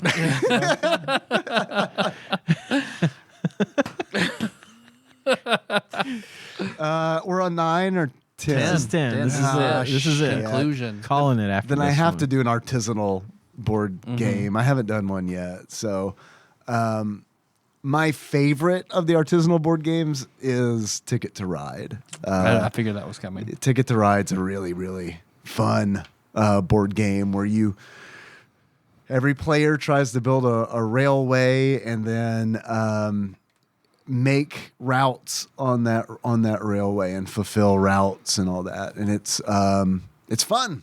It I'd have doesn't to- sound like it would be, It but sounds good. I'd like to try that. Honorable mentions. Simon, And win, lose, or draw. Barrel of Yeah. Monkeys, oh, Barrel of I Monkeys. forgot about Barrel of God. Monkeys. Stressor, Uno. Fucking Uno. I avoided card games because I thought that would open a. I didn't Oh, say different. it because Yeah. I didn't know if that would be applicable, but I feel like Uno belongs in the board game category just Yeah. because it's been around. It's forever. straightforward. You know, it's not like Magic the Yeah. Gathering is definitely a different card game. Sure. Settlers of Catan, Yeah. yeah, Risk. Carcassonne. Yeah, Risk. There's a game out there that I love called Imagine If. We used to play that every Thanksgiving with my family. Imagine if we owned Mr. Bucket. Cranium. I loved Cranium back in the day. That was a good draft. That was a good draft. I'm still trying to find that fucking dragon game. And you Maybe will it- be for the rest of your life. I think it might have involved eggs. Also, Shark Attack. Man, this isn't going to mean anything to anybody at the table, but I forgot I I've seen had that this box. fucking game. And Yes. bed bugs. Oh, bed bugs, right? Totally. Pig pong. I never would have thought of it, but it's here on this list. And it's like, I remember that fucking box. Didn't know a single goddamn person who owned ping pong. But Me neither. I loved Candyland as a kid. Oh, Candyland. Candyland. I've learned to hate Candyland because that was the game Cohen liked to play the most when he was little. His first board game was Candyland, and I fucking hated it after we played it 700 times. Tanya played it even more. Twister. Twister is a good one. Yeah. You mentioned Connect 4. I had Connect 4. We mentioned Operation. I also have Connect 4 at my desk at my office. It's another easy one to pick up and play. Nice. Checkers. I like checkers before I learned to play chess. I like checkers. Man. God. My dad wouldn't play a lot of games with me, but he would fucking relish in destroying me at checkers. It's like I'm terrible at checkers. I mean, checkers is what made me fall in love with Melissa. Yes. Because I remember. Not how fast she could run. I just thought of that recently. It made me fall more in love with We're talking her. about Taz here. Come on. It was, so we met in 6th grade, boyfriend, girlfriend, but I remember it was 7th grade where she invited me to her birthday party at her house. I remember I had my mom take me to the mall. I bought a new outfit. I was all excited. And I went, and it was in her basement, and she was all her friends. I really didn't know anybody, so I was kind of a wallflower. And she noticed that, and she brought over that version of checkers with the big black and white rug and the giant checkers. Oh, yeah. And that's what we did for like the rest of the night. She took that out of her party. She was like, hey, I want to spend time with him. And then she and I just laughed and talked and played checkers for like the rest of her party. And she liked you too. That was it for me at that point. All right, motherfucker. I want to show you this so you'll stop gaslighting me. Don't wake the dragon. all right. The board game. I just uploaded that. It does look a little AI generated. It's weird this dragon has 8 fingers. Its teeth are weird. Yeah, don't wake the dragon. You steal the motherfuckers. Yeah, look at this. Look how cool this looks. So I was like, Jonathan, wake up. I need you to draw a dragon. Don't wake the dragon and upload it real quick. A board where you steal the dragon's Oh, yeah, I've eggs, seen that game. and it's all like a 3D shit. Damn, model dude. terrain. Damn, that is very deep, but I know what you're talking about now. Wow. That's some kindergarten shit right there. I'm glad you found it. Me too, man. That was driving me fucking crazy. Chutes and Ladders. I played Chutes and Ladders a lot as a kid. I also hate that one because of the whole Candyland. Same Candyland thing. Trouble. Sorry. You picked Trouble. What I meant was sorry. Yeah. Sorry. They're the same game. It's just Trouble has the problematic bubble. One's the American version, one's the Canadian version. One's fuck you. The other one's sorry. One's just gunshot noises. The other one's sorry. I don't know why I loved it so much in high school, but Mancala, to where it's like the board with all the divots and you have rocks that you put in. I don't know that one. I don't either. I remember playing it. My friend and I played it all the fucking time, and it's just putting stones in like 20 holes, taking turns. Nice. Put your stones in my hole. Nice. Mancala, put the stones in my hole. You go like Mr. Bucket, but hate chasing that fucker around the living room. Play Mancala. BioShock board game. I mentioned that for Shake. I played that once, and it's been out. It's been on my shelf for 10 years. Yeah, I played it. Yep. I remember I think the one time I played it was with you, and that's it. Yeah, that sentence is over. Very declarative. I played it. liked it. I've never played Risk though, but I know some people love that. I could never understand it. A buddy of mine, Bob, he played Risk. It was like his Risk is awesome. favorite game, and I never really understood it. I think if I tried it now, I probably would. Oh yeah, totally. But he was into it. Yeah, Risk big was time. a lot of fun. I used to play solo Risk because for the longest time it was just me in the house. I was the only kid in the house, and it was like, well, I own Risk.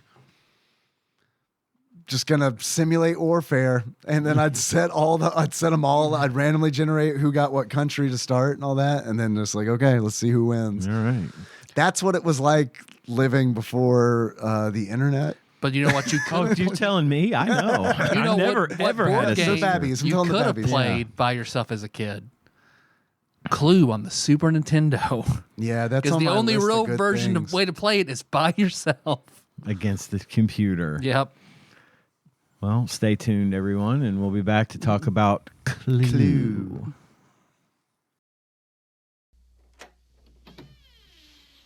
Da-da-da-da-da. I am your singing telegram. And now for a lot of movie talk and a little bit of game talk. The Clue Talk. Ooh, talk. That's so, Yep. Bye. We mentioned This the is- game. We're done. This is our intro was longer than most of our old episodes. That is true. Hope you enjoyed that. Back when we used to be like, it's close to an hour, we better wrap it up. Yeah. Okay, so I am going to summarize the movie before we start talking about it. Please. That way we don't have to go back and Yeah, do that later. totally. This is the part of the show that we like to call Ian reads from Wikipedia. I'm glad it came back in Ian form. Clue is a 1985 American black comedy mystery film based on the board game of the same name. Directed by Jonathan Lynn, who co-wrote the script with John Landis, which is why we picked this, because John Landis directed The Blues Brothers, which we watched last week. And produced by Deborah Hill, it stars the ensemble cast of Eileen Brennan, Tim Curry, Madeline Kahn, Christopher Lloyd, Michael McKeon, Martin Mull, Leslie Ann Warren, and Colleen Camp. To me, this was a Fucking top shelf. this was It's a a great heavy cast. hitting cast. I love every single person in this movie. Can I tell you what blew my fucking mind? Please. Is I didn't recognize Colleen Camp. Oh, I had such a crush on her. I mean, I remember her from Clue Yeah. in the 90s on Comedy the maid? Central. Yes. She's the maid. Okay. She plays Yvette. Gives us a little panty flash at one point, which is probably where that all started for me. I didn't realize that she is Noah's wife in Wayne's World. She's Yes. Mrs. Vanderhoff. I had no Good. idea. I And forgot didn't that- even I forgot about recognize that. it. I Yeah. just saw TADPOG's Wayne's got World. layers. Levels, Jerry. Yeah, I actually did know that, and I had forgotten that about her being in Wayne's Your World. wife is a Yeah. babe. Yeah, and she is a babe. Colleen Camp was hot.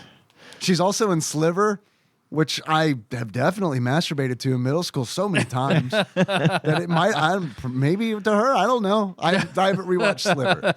So Don't remember a lot of the faces, but No, I don't. Is there a Sliver SNES game? I hope not. No, I hope so. On goes this article. I'm not going to go through the whole Wikipedia article, but there is an important thing that I do want to talk about right out of the gate.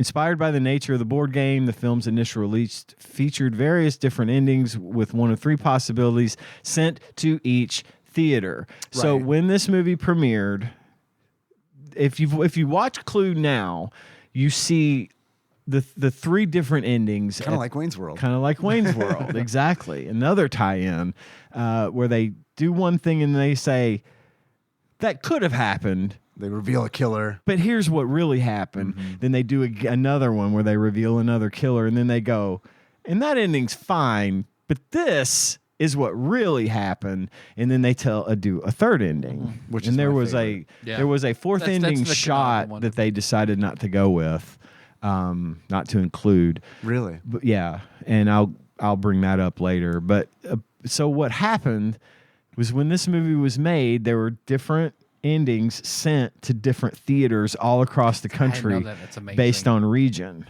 And so if you lived in Chicago and you went to see Clue, you would see possibly see a different ending than you would see, say, in Orlando or in Oakland or something. Where they get all the good McDonald's pieces. The problem is they didn't let everyone in on the joke. And so the movie kind of shit the bed in the box office. It just barely came up under budget Yeah. in its box office take It's until like 47. until everyone started realizing there were different endings. Because, we didn't have back internet then, in there was no 85. internet in Yeah. Playing Risk by ourselves 1985. back then. It was fucking Yeah, wild. exactly. I was one. So And so they didn't have that.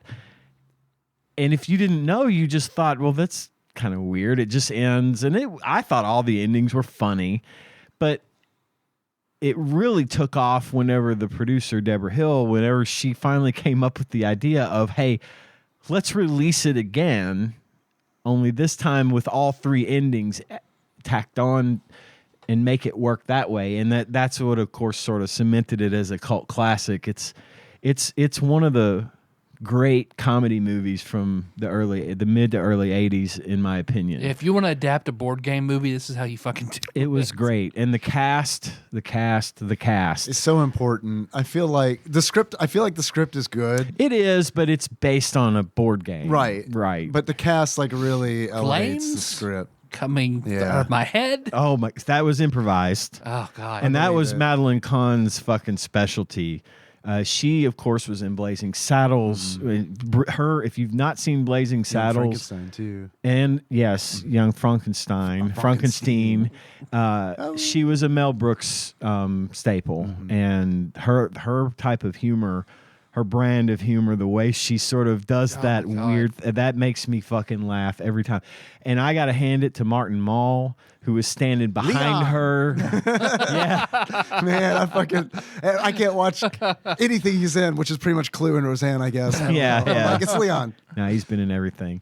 But he mooned he Reagan was- on SNL. yes, he did. Really? That's great. He was standing behind her while she was doing that improv, and you could tell he was just on the verge of losing his shit. And I'm sure they had to do that several times. I would love to see the outtakes from this Yeah. movie, That because might be better than the movie. We you can't- could- there's can't watch probably- it on a PS5 though. right. Yeah. There's probably an equal amount of outtakes as there is movie, because it's a relatively short movie. Yeah. But again, just one of my all-time favorite comedies. Yeah, it's to say something about the cast when I feel like Christopher Lloyd is the lowest energy of anyone on the cast. Is saying something to how high quality it is. Absolutely. And of course, now we've got lost her name. Leslie Ann Warren, who plays Miss Scarlet, was originally going to be Carrie Fisher, which I think would have been an amazing addition. Yeah, it would have. But she was actually entering drug rehab at that point and couldn't take the role, which is a shame. Good for her. Yeah. Because she was able to get in, and she was able to get clean and get a lot better. I mean, not perfectly better, but a lot better. But she would have been an excellent fit in this cast. Yeah. And then Michael McKean, I'm sorry, just blew my mind just how criminally young Oh my Michael God, I McKean know. is in this movie. like compare him there to Better Call Saul, and it's Yes. like Jesus and Spinal even Tap. SNL when he and was on SNL. Yeah, absolutely. He's great in the movie. He's so good. He's so low key, but that's his deal. He's always kind of low key. He's and a good, he quiet, is straight a man. good straight man. You're not wrong.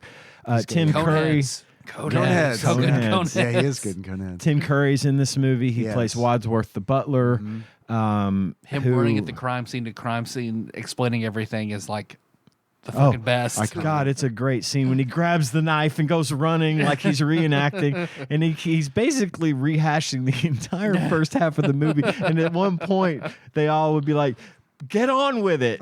We know, get on with it." Rowan Atkinson was originally considered to be the butler. I don't like that. well, I mean, that's nothing against him, but They man. didn't run with him because he wasn't very well known in the United States. he couldn't have and carried the he wouldn't have- twist, he 'cause wouldn't Tim have carried Curry it has as that well. underlying Yeah. deviousness to him. Yeah. This is, to me, is like, I know the whole cast is great, but to me, this is a Tim Curry movie. Oh, for You know sure. what I He mean? is Like- he's the star of the show. Yeah. And there This and The Worst Witch. Tim Curry movies. He's in it. They're Tim Curry movies. one notable cameo in the movie, Jane Weedlin, the guitar player from the Go-Go's, is the singing Telegram Oh, wow. girl. yeah. She's Holy shit. Blam! That's Jane. That's she's the rhythm guitarist for the Go-Go's. That's awesome. I didn't which know that. was really neat. I thought that was cool. That then she was in the movie for all of 5 seconds. just everything about this movie makes me happy. I have the first time I saw it, I loved it. I loved how funny it was. I love how kind of raunchy it is, kind of racy. All the women are wearing evening gowns that show too much cleavage. Colleen Camp is wearing a French maid outfit. My goodness. Essentially, all of Christopher Lloyd's jokes are him staring at her cleavage. And she has easily the most cleavage I think I've ever seen in a not porno, in a long It's time. abundant.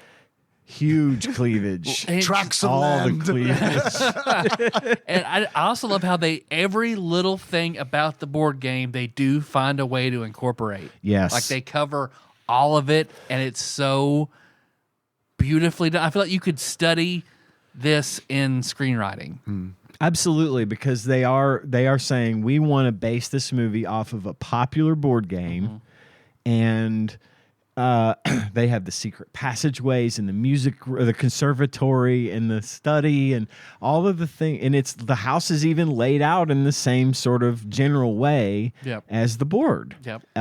You're not wrong. It's amazing how well they did that. And then all the secret passages and everything that they put. It's phenomenal.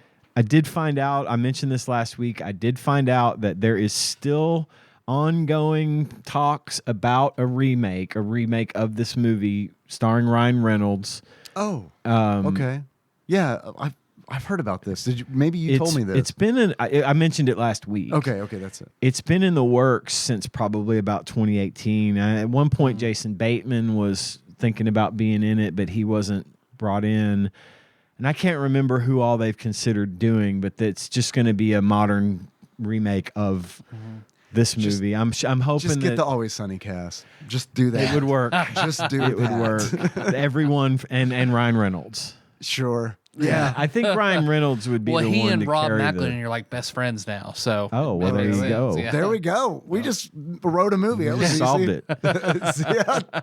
But I am excited to see a passion project remake of such a classic movie. I don't think they're going to get it wrong. I think it's just going to be an updated just do a shot version. for shot remake with a new cast. Pretty much, you could, and I would watch it and be happy with it. I think, but just everything about this movie makes me happy. It's one that I truly love watching, and there's so much classic comedy in it. So many good sight gags.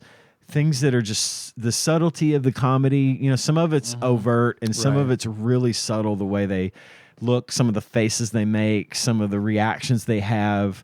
You know, everything about it is just super well done. The mild and necrophilia. It's all so good. the scene where this cop shows Madeline up. Kahn kissing the dead body. And then they've got the other The maid holding her eyes open while they're making out by the curtain, and Nothing wrong Eileen here. Brennan is behind with her arms going behind it like she's holding on to him and kissing him. The maid was one of the funniest parts of this movie, the way they keep moving her body. And she's got to play dead, and at one point they literally drop her face on the floor. They're holding up her body, and the two that are holding the front just kind of drop her, but their legs are still being held up, and she still has to stay still. And I think maybe she just didn't get enough recognition for her ability to play a dead body, because she was like Weekend at Bernie's good at being dead. So props to her for that. But I thought that the multiple endings thing was a neat trick. It's neat. I think that it was the thing that ultimately did it in, though. I think that you gotta, as I've said, the best jokes are the ones you have to incorporating explain. every part of the board game. It's the Right, 'cause it that's has the multiple random- endings. Yeah, exactly. And I think Wanted it to make is sure. brilliant. But I think a lot of people were. It wasn't as easy to just turn on in the internet and on 85 YouTube wasn't and ready. see it. I think that's that's the case. it. I think I it's agree. I think the time period. I mean, that's a tough one to Today, appreciate. that would It's be- It's the Dreamcast of board game movies. It would work today. And at the very least, you could put a UPC or a QR code at the end of the credits to scan to take you to the other endings if you really were being tricky about it, you know. Yeah. But you're right. It was a brilliant idea that was just a little too far ahead of its time. Yep. So I think that's what did it in at the box office, because people just didn't understand. Well, you know, okay, neat. It's an ending, and that's all. The endings work better when they're played in conjunction with the alternate. Oh yeah, endings. totally. So I also think the comedy itself, like, I mean, I was 4 years old in 1985, and I didn't see Clue until it was appreciated on like a cult level. right. So like, So it was on Comedy Central. right, all the time. All the time. It was on Comedy Central. And the first time I saw Clue was definitely wasn't in the correct order. You know what I mean? It's just like, Yeah. Here's 30 minutes of Clue here. Oh, there's 30 minutes. Okay, I guess that happened before. But I can't name a 1985 comedy that like is anything like Clue. It just feels like its own animal. And it's one of the rare times when a board game adaptation movie kind of works. I know we've had Battleship, which I didn't see. Have we had? I liked Battleship the movie, but it wasn't a good movie, but I liked it. Have we had? Have there been others? I really don't know. Honestly, I don't know either. Now that I say it out loud, I would have said initially, oh yeah, there's been a Does that ton. count? Jumanji. That counts, right? That does count. That's based on a board. Well, Right, it's a fictional board game, but then they made a real board then game. now it's a real board game. There's a Ouija movie. Oh yeah, I haven't That's seen true. that. There's a Monopoly documentary. I've seen the Scrabble documentary. It's good. They need to make a series like Billions or one of those like greedy rich family, and just it be based on Monopoly. Just call it Monopoly. Monopoly. Yeah, 10 movies based off board games. Battleship, 33% on Rotten Tomatoes. Yeah, it's not a good movie, but I love it. Pokemon Detective Pikachu, Boo. saying trading cards are almost a board game, right? Clue, Never heard of which it. only has a 68 On Rotten Tomatoes? Critic or That's audience? crazy. It doesn't. Yeah, it doesn't. This list doesn't say, but I bet it's. Critic. Critic. Yeah. Because I'm sure they're pulling from the old. Yeah, as well. audience score It for has to Clue be would be the probably in the 90s I'm if looking I had it to up. guess. Saying Labyrinth because mazes are puzzles. Oh God. Was Yeah. this thestretch.com? This list. Ouija, Origin of Evil, Game Night. Oh yeah. Wow. That's a not stretch. based on a board game. It's just games. Werewolves Within, based Okay. on the video game of the same name, and takes heavy inspiration from One Night Ultimate Werewolf, which is a card game. Ready or Not, Pi. PI? Uh-huh. I've watched that, but Based on a board game? that comes with the drill. Pi is loosely based on the board game Go, Oh, that's an says Darren Aronofsky. Go is like a Ancient. ancient Yeah. Chinese secret. I still don't understand how to play Go. The Seventh Seal.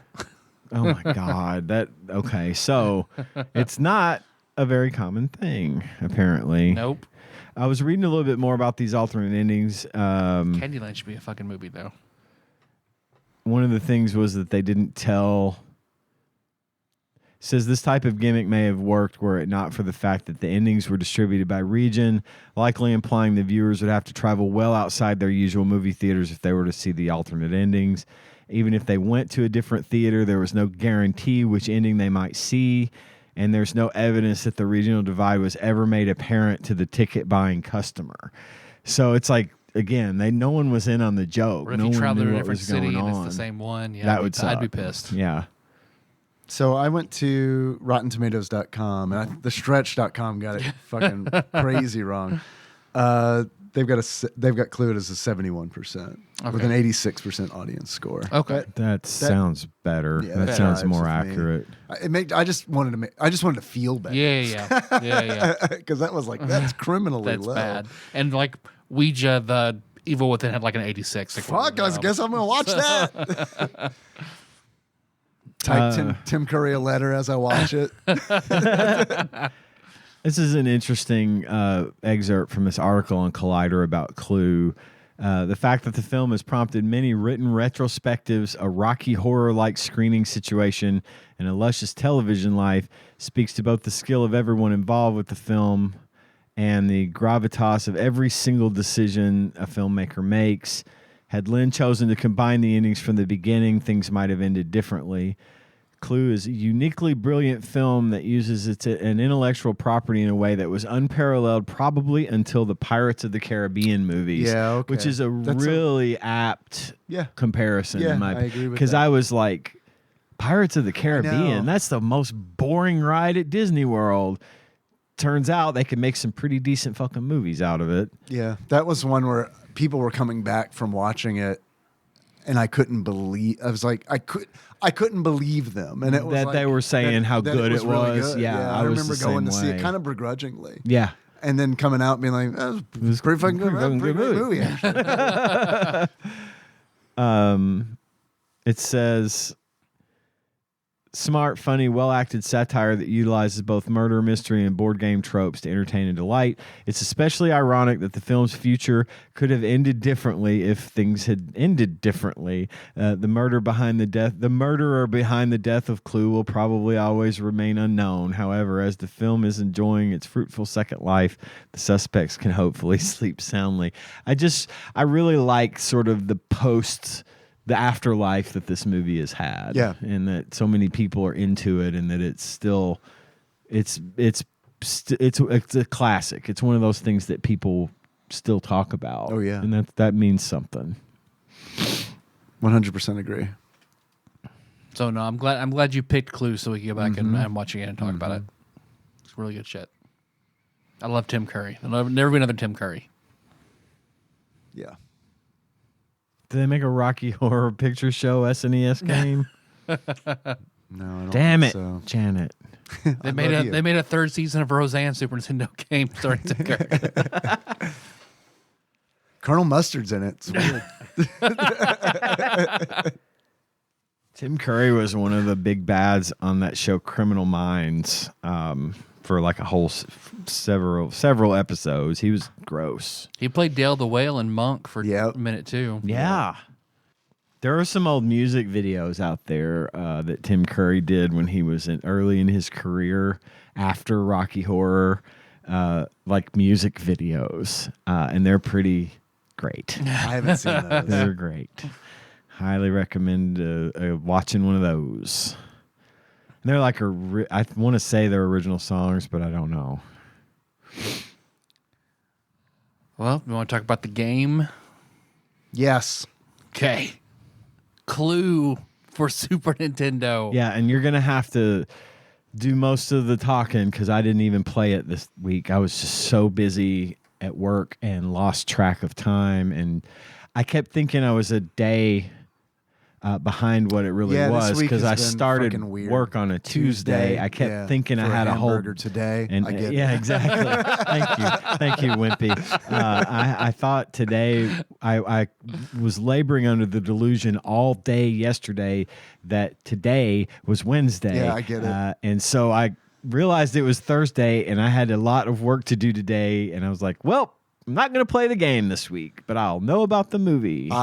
I played Clue on the SNES for an hour, and I was mad at it because I thought it was a different day. I was like, I have to do this now, and what I want to do is play Final Fantasy real bad.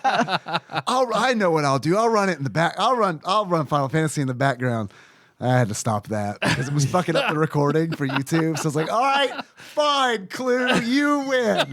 I'll play you for an hour. You have my attention for 1 hour. And it went by pretty fast. Yeah.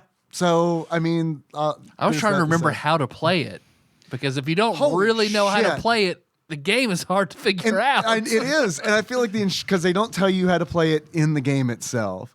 And I downloaded the instruction manual from Hasbro.com. They have the PDF SNES instruction manual. Scanned in crookedly. It's like they took the time to scan it. Just like you get it at a video store. Great it was touch, like- Hasbro. You all deserve the $5 million bonuses you gave each other before laying off 1,000 people. Right. They got like the intern to scan that and he didn't give a shit And he did it not was know about the all shooting for- tool. And then they fired him. and they fired him. Yeah. But I just thought it was so fucking crazy that it's like, why did you do that? It seems weird. And then Ian, you pointed something out in the instruction manual that I So- really want you to do. Here's the thing about this game. One thing I do know about this game, even though I didn't play it, is that apparently it came with a pad of paper pre-printed so you could keep track of what you were doing, just like you do in the regular game. So if you go and look at a weapon, you know that weapon was not used. You cross it off your list, and it keeps track of your list of suspects. This would be a rarity, right, to find this game in the wild. With the paper complete and the box and all that. That would be tough. That would And I be think that interesting is- to try to find. But one thing you can do, according to the instruction booklet, which I'm thinking about trying. Please, if you don't, I will. I'm going to. 'Cause I And think it would be a And fun if neither one show of you thing. do, I won't either. Right? Yeah. So since this Hand game, on Flopsy. Oh. Hand on Flopsy. If someone on this show is going to do I'll do that. it. I'll do it. Because I really want to know what happens. So what your what we're $1.50. talking about? Sorry. What we're talking about is at the end of the instruction manual, it gives you a mail-in address, and it says to send $1.50 to Parker Brothers, and request that and that will cover shipping apparently, and they will send you another pad of paper. So if you go through all the ones they send you and you need more, for $1.50 you could send off for more. I'm going to try it. I'm going to enclose $1.50 and and a SAISY, or a note with my Wow. address that on took it. me a minute. Yeah. And say, give me a pad. And I'm going to hopefully they will send one. Hopefully someone with a sense of humor at Parker Brothers will see this and be like, hey, we got another one. Send them a case. I'm just curious who has that P.O. box now. If I bet it's still if them. they still have it, or I don't know. if someone else is going to get $1.50. That's funny too. And if they but I do- just want to know. If they do, We're going to sue the shit out of them if they don't send us a pad. I will have Goddamn right. if they do, I will have sent my home address to a complete stranger. So how about I send a note with our PO box There you go. and not my home address, because Yep. I wasn't even thinking about the possibility that some rando might just have that PO box now. And they're like That's how a serial naive killer I am. I'm fucking that Gen only X-ing kills it. people who sends them $1.50. Yeah. What's his name from Mail. Billy Madison? Gets it in the mail and puts on lipstick. And then he back in the goes, "We chair. got Steve one." So yeah, I'll do that. This week I will by the time this airs, I will have at least gotten it together. I'm going to do it. If you change your mind, fuck, I might just do it too. See if we can Just get so a they're couple. like, what the fuck? Two people? Tadpog Nation. Everybody, please. Is it legal if I read off the PO? I mean, it was publicly printed in the manual, right? It's on the website. It's on modern day Hasbro's website. Check the show notes at tadpog.com. There'll be a link to the PDF for the clue instruction The manual. official instruction manual posted at Hasbro. Okay. We're doing a letter writing campaign. I We're want him to grassroots send. on this one. I was kind of hoping for the charming result of someone at Hasbro gets it and says, "Holy shit, guys, do we have any of these? Let's send them one." Yeah. I think that would be super cool and charming of them. It would, but it is Hasbro, so I would Yeah. not get your hopes up. I don't want to. You were thinking a cease and desist letter. Yeah, we would. We'd fire you if you worked for us. And I'm Give me money.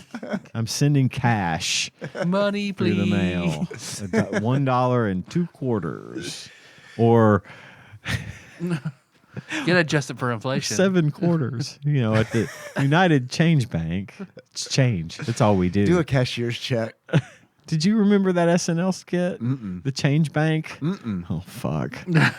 You should look that up. Change Bank on SNL. It was Smigel. It was one of the... But they're like... change is all we do. Oh, we can give you a 5 and 5 singles. Yes. Yes. Now I'm like, okay, wait. Has Ian talked about this before, or have I actually seen it? I haven't I talked know. about I it remember before. what you're talking about because it is actually Robert Smigel. Like, Yeah, it's him. Yeah. It's not like animated. Yeah. Yeah.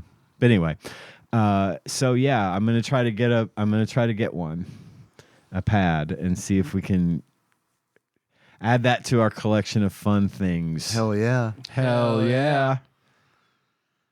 So Clue came out for the Super Nintendo in 1992. It was published by Parker Brothers, which I think is interesting because there aren't many SNES games published by Parker Brothers. That's kind of rare in its own right. Yeah. This and Monopoly. It was developed by Sculptured Software. We've done a few games. We've covered a few games that they've done. Also, when I was doing research on this, and I was like, okay, they also did Monopoly. I knew that, but I didn't know that Parker Brothers had an unreleased NES game that I really, really want to play. It's from 1991, an NES game titled Drax Night Out. It stars Dracula as he searches for a girl named Mina with the aid of the Reebok pump shoes. Oh, yes. Which is- ties in to Wayne's World. Yeah, totally. I want to show you the box art for Drax Night Out. I'd love to put this in the show notes too, if we could put it in there. It looks like a joke. There is an illustration of a Holy cartoon shit. Dracula wearing Not some what I very thought. realistic Reebok sneakers. I was thinking more a Kid Dracula and not that. That's amazing. I really want to. And Park, I don't know. Fuck it, we'll do it next You week. want to do it next week? It was unreleased, so I. Oh, there's no ROM or okay. something. I haven't out looked. anywhere? I've got my Steam Deck. I can see if it's in my collection of ROMs. Yeah, let's look. If it I'll get it. if Hang it on. exists, I totally want to do it. But the gameplay for Honestly, Clue. surprised my Steam Deck didn't get destroyed when I hit that animal tonight. It is downloadable from WoW-ROM. Hey, wow. Wow, ROM. Well, fuck, man. I don't know how complete it is, but let's. If it's complete, if it's playable, I say we do it. Yeah, sounds good. Yeah, I see footage on YouTube playing through it. Okay, cool. Sweet, drags that out. It'll be the first one. I mean, do we watch Dracula or something? I mean, I don't know. It's like it feels weird to not do a movie with it, but talk about Reeboks. Buy some Reeboks and review them. Then we can do other prototype games too. We'll do a prototype series: Socks to Cat, California Raisins. Boy, we've already done. Did we do California Raisins? Okay, Socks to Cat. I Then played Socks the Cat. We could definitely talk about Socks the Cat. Man, we've joked about doing Socks the Cat for a long time. Yep. But anyway, Clue. Those are the facts about Clue. It is Clue, the board game, adapted faithfully to the SNES. Very faithfully. You can play single player. You can play up to 6 players. Pass the controller. Pass style. the controller. The problem with doing it that way, the problem with playing Clue on the SNES with other people is that you have to. I don't have it. We'll get it. We'll get it. We'll buy it. I know a guy. We can buy it legally from Yeah. Parker Brothers. I know Parker. Yeah, I know one of the of the brothers. Parkers. Peter. He won't come off of those fucking pads, Clue pads, but we can get tracked. It drags that out. So the way it works, if you play Clue multiplayer, in the board game Clue, everybody at the beginning of the game, everybody gets cards that only that player is supposed to see. Right. So the way they handle it on the Super Nintendo version, Well, you go into the different rooms in the board game, and when you're in there, you get to look at stuff that's in the room. I don't see. I haven't played the board game properly, probably ever. Oh. Oh, Okay. it's been 30 years since I've played this I've game. recently Absolute played bare it. minimum. So I don't. I mean, this is good that you played it recently. So there'll because- be like the different stuff in the different rooms. There's like cards, there's right, in the cards rooms? and stuff, and then you can look at when you go into a room. You can look at one of the things in there, and it'll let you. That's how you eliminate. Like, that's how you start to eliminate things that can't possibly be So in the the point of Clue Okay. is to guess the 3 cards in the confidential right. envelope in the center, right? No. Who did Oh, it, yeah, in where the they center. did it, Yes. and what they used to do it, Right. and that's put in an envelope at the beginning The of 3 the game. cards no one has. right. And then as you go through, you start to you start to keep track. You mark off the stuff you've seen, so you can say, "Well, I just found Colonel Mustard. I know that it's not him." And then you can start to sort of glean who it is based on the process of elimination. Okay, that's, But if You can ask other people questions. yes, and if Okay. you guess wrong, you're out. You lose. Right. But so at any point you can make an accusation if you think I'm just going to go for it. Like you have 2 of the 3, I'm just going to go for it. Then you can. But if you're wrong, you're out. If you're really lucky, you could speedrun this game very quickly. Yeah. it works a little different on the SNES because when you go into, you have to go, and it makes sense now.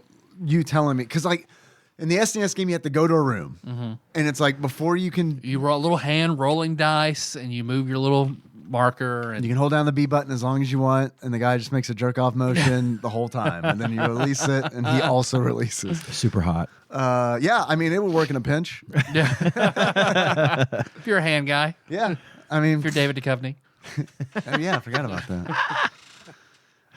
So in the SNES game, you have to go to a room, and then once you go to the room, you can make a suggestion.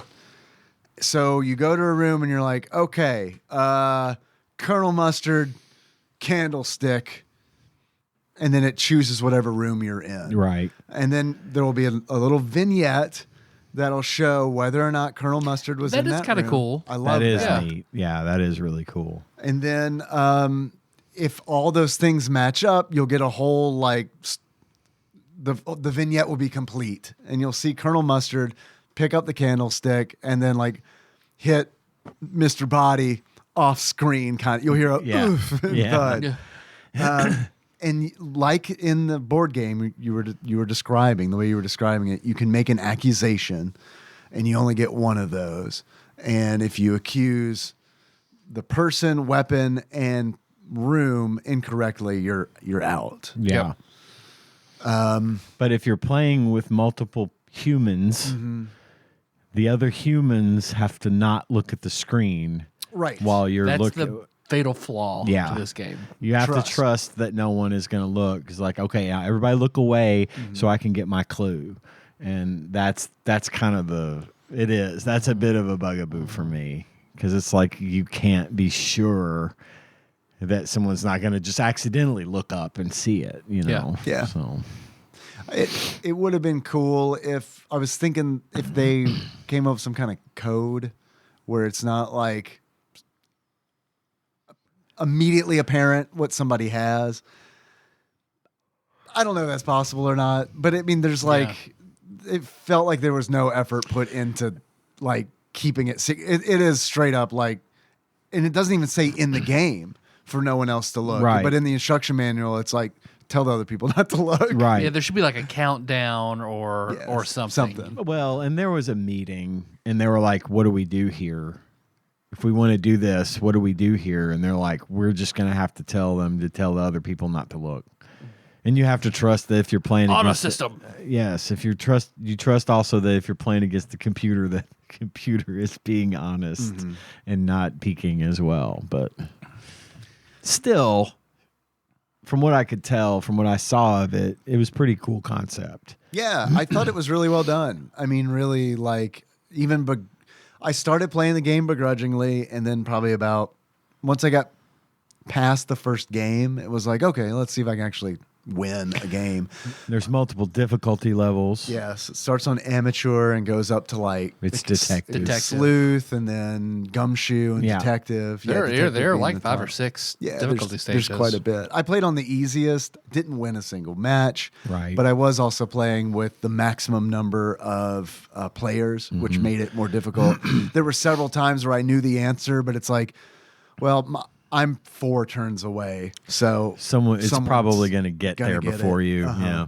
Yeah. I thought the music was appropriate. Yeah, Made sense. I Yeah. thought it looked because I got in and just kind of I fucked around with it for like 20 minutes because I didn't remember how to play Clue. I didn't know what was going on. Yeah, the cutscenes are nice because I'd make a fake accusation because I'm just like, we'll see if I can guess right. right. No, never did. And then, of course, they play out your accusation as a cutscene. Yep. And then somebody like Phoenix Wright style, there's evidence. Right, yeah. That you Professor were wrong. Plum shows up with his arms crossed. Yeah, I have evidence. I have evidence.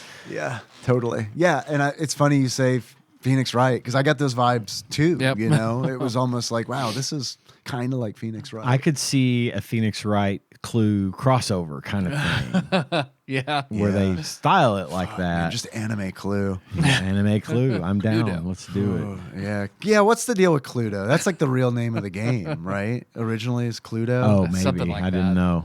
Yeah. I've heard of that, but I didn't think about that being a possibility.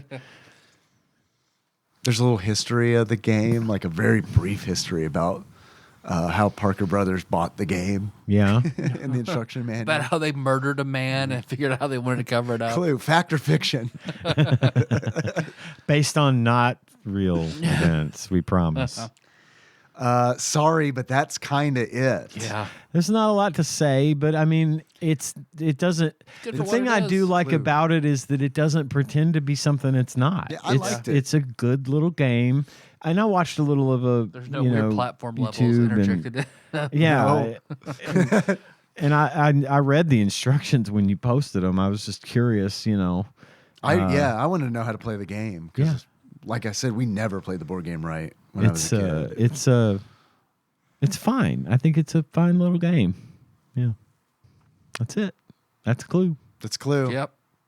And See what Flopsy has to say about it. yeah, sure. What do you guys think?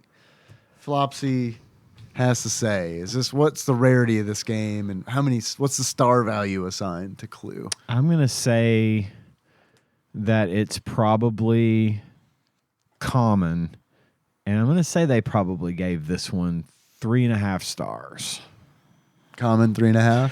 Yeah. See, I can't imagine it sold super well. I want to say uncommon 3 stars. I've never seen a copy in the wild. Uncommon 3 stars. I own it, so it can't be that rare. Yeah. I also, because I own it, I know how much I paid for it. So there's also like and the fucking Flopsy, or not Flopsy, price charting. So it's kind of, I think this game is, man, I never saw it as a kid, but I could see Parker Brothers fucking like going all out Yeah. on this. I think it's common or very common. I'll go very common, just to make it interesting. Flopsy is usually pretty generous, but I don't know how they're going to feel about board This is a game weird one. adaptations. Yeah. I'd say 2.5 stars. Very uncommon. Okay. According to Flopsy, aka the Ultimate Nintendo Guide to the SNES Library 1991 through 1998 by Pat Contry, courtesy of Monster Mold Mike and a shadowy, mysterious benefactor. Clue for the SNES. Oh, 5 stars. I'm getting the look. 3.5 stars. Ooh, Okay. got it in one. Big winner. Availability common. I got both. Yep. Nice. Big winner. Very nice. If I had a pad of Clue sheets, I would give it to you as a give you prize one for as getting a it right on the prize. nose. That's awesome, dude. I do bet complete in box. I bet that is expensive. Oh God, I can only imagine. How much do you think it is loose? Loose, I'd say it's probably $8. $1. $1, Bob. Actual retail value of Clue loose on average for the Super Nintendo, according to PriceSharing.com at the time of this recording, is $4.99. I think you're right, Dave. I think they just probably saturated the fucking market with these. I bet they were fucking everywhere. And it had a Genesis release too. I know yeah. it came out after the SNES. So I'm looking up right now because I am really curious how much Clue for the Super Nintendo They is. call it Slaughterhouse on Genesis, though. Yeah, it's weird.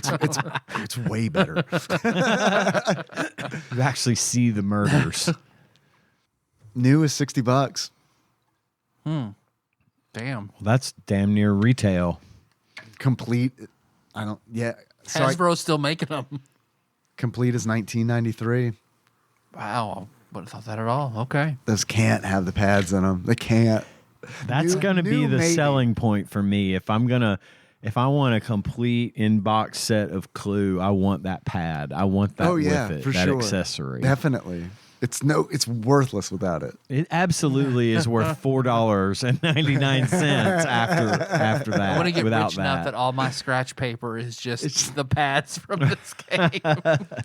Hey, I know you're rich and everything, but I'm tired of wiping my ass with Clue pad sheets. It hurts. They're so slick. I can't get clean. Do you guys have any achievements for this game? I do not. Unfortunately, I'm not prepared this week. I apologize. No worries. I have a couple. My first achievement is the flames on the side of my face. In order to unlock that, I'm not doing that again.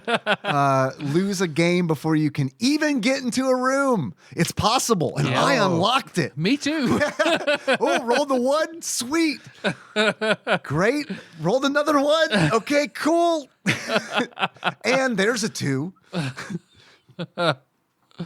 Next achievement is Frankly Scarlet, I don't give a damn. Yes. In order to unlock Frankly Scarlet, I don't give a damn. Lose against Scarlet as any other character and kill the power to the game during her victory speech.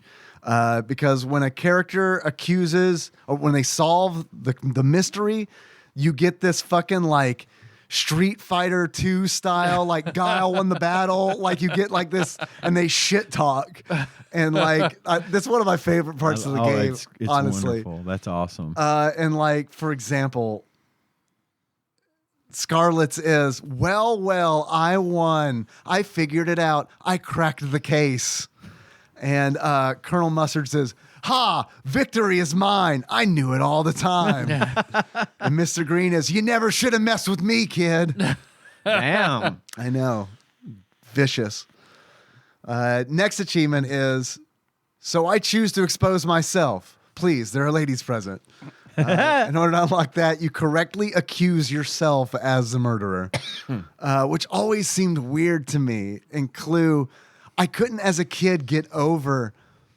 To me, it was more about who committed the murder and not like the other All stuff. the other stuff. So I yeah. remember having like Clue anxiety because first of all, didn't know how to play the game. Right. Second of all, I'm like, fuck, I hope I'm not the murderer. And this game does exist now. They have remade it. It's Among Us, essentially. Oh, yeah. Next achievement is, okay, Chief, take him away. I'm going to go home and sleep with my wife. In order to do that, you play this game for 1 hour and then turn it off. Nice. Do better things. Hell yes. I love it. I had 2. You get nothing. Good day, sir. Make a accusation and be wrong and lose. Yeah. The I other unlocked that. Yep. And then my other one being communism is a red herring. Mm-hmm. You unlock that by playing to the very end of detective mode, like the hardest difficulty, and getting it wrong at the very, very end and losing everything. Nice. It's a red herring. That was a good Tim Curry. If you'd like, we can take a small Miss Scarlet break. Martin Mull looks the exact same in 1985 and in Roseanne. He does. He's an ageless vampire. Man, he would make a good vampire. I would watch that. Like a Gary Oldman style Dracula, you know? Like I'm gonna edit some of this. I didn't realize this was such a long The whole scene. scene. Because that's what the monologue is so impressive, because it's so long. It's so long, yeah. You could do that in speech and debate. I killed Yvette. I hated her so much. It flames on the side of my face, heaving breaths. All of that whole scene was built up, was listed as the Miss Scarlet scene, saying that, She's Mrs. White. or Mrs. White, sorry. And then that was literally the last thing in a 2.5 minute long scene. I will, Hey, there was no ad, though. and no ad. So, hey, that was good. I like that. Well, I have premium. Me too, bro. Worth I it. don't. I'm poor. But I might juke that around a little later, or not. And if so, fuck it. It's our show. We can do what we want. That's right. Talk about the Dark Tower all we want. It's our show. That's Yeah. right. In fact, That's let's right. just scrap this whole thing and start over and talk about the Dark Tower. I got to be honest. This has been a really bad one. I think we probably should. Yeah. What else? That's about well. Tyler, Yes. if you were to give this game a beard that sums up how you feel about it, what kind of beard would it be and I why? would give it the blood down the side of his face, Mr. Bodybeard, after he is murdered. Really murdered or pretending to be murdered? Well, I guess it depends on the ending. I need He's to do my butler. Tyler, Yes, Dave. if you give this game a pair of glasses, what kind of glasses would you give it? The non-present in the movie Colonel Mustard monocle. Yes. Never I love saw him this. with one.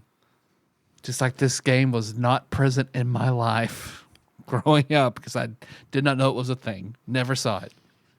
Have you ever seen Mr. Peanut and Colonel Mustard in the same room at the same time?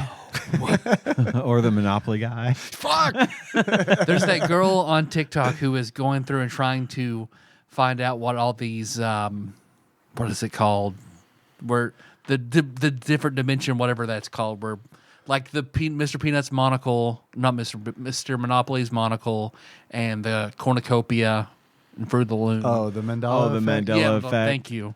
Yeah. But she did what's really horrible is she found out how the cornucopia was part of a Fruit of the Loom. a rebranding effort to cover up a bunch of deaths from a chemical release that Fruit of the Loom did like in the 70s. Oh, damn. How And would it's that like cover been it like up? completely has been like buried.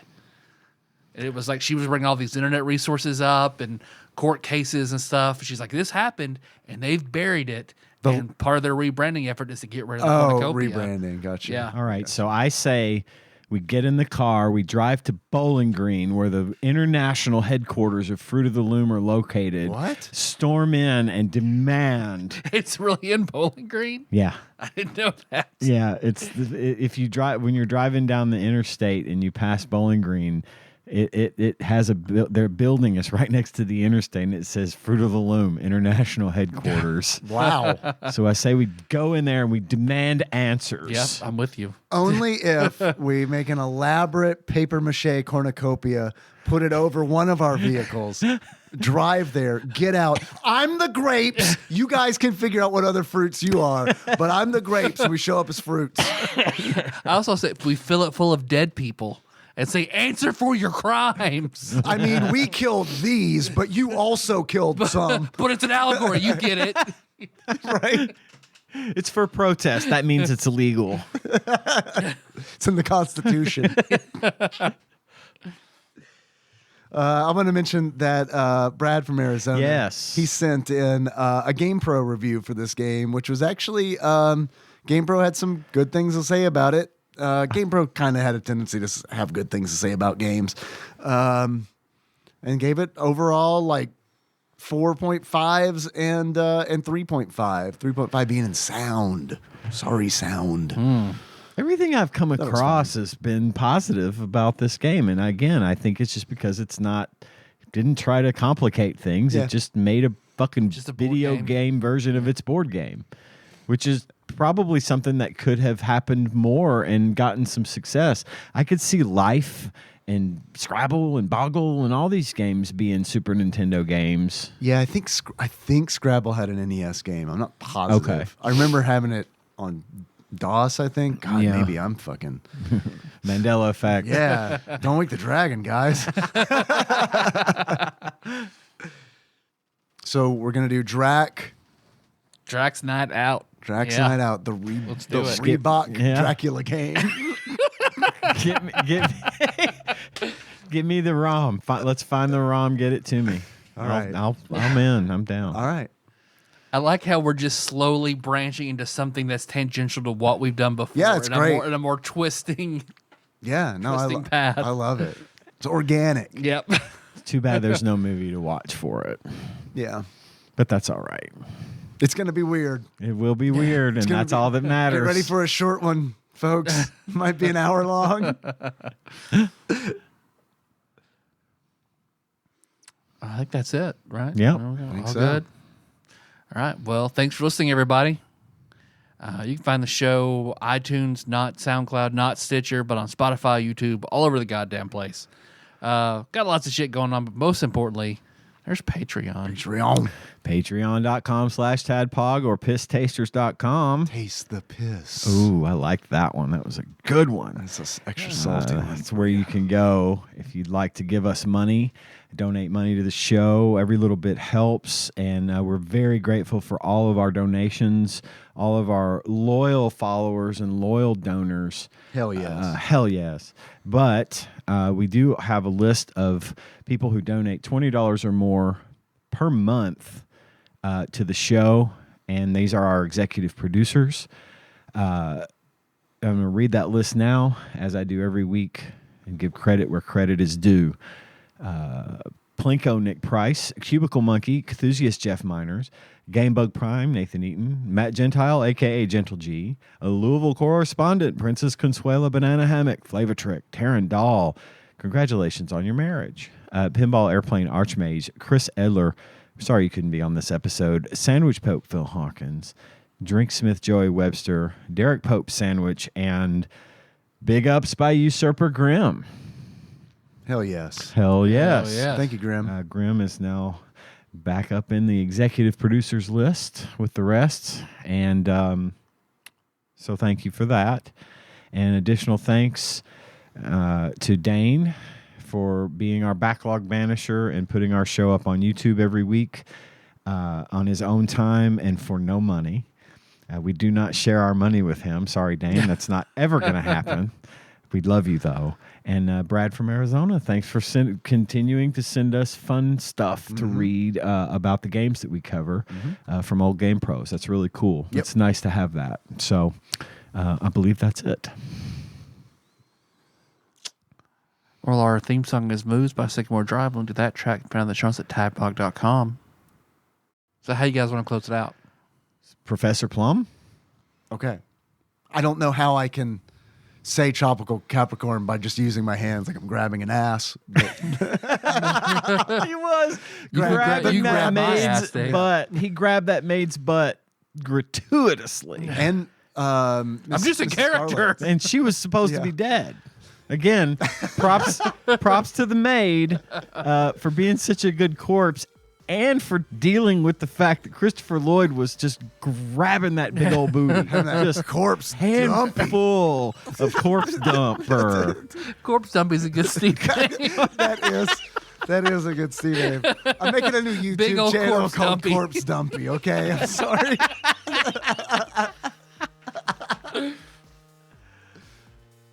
That could be taken way too literally by some people in the Discord. I'm making a new character in Final Fantasy. They're a Reaper. Their name is Corpse Dumpy.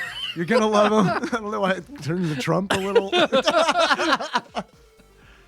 My corpse will have the World best class dumpy. Corpse Dumpy. I assure you, you've never seen a dumpy like this before.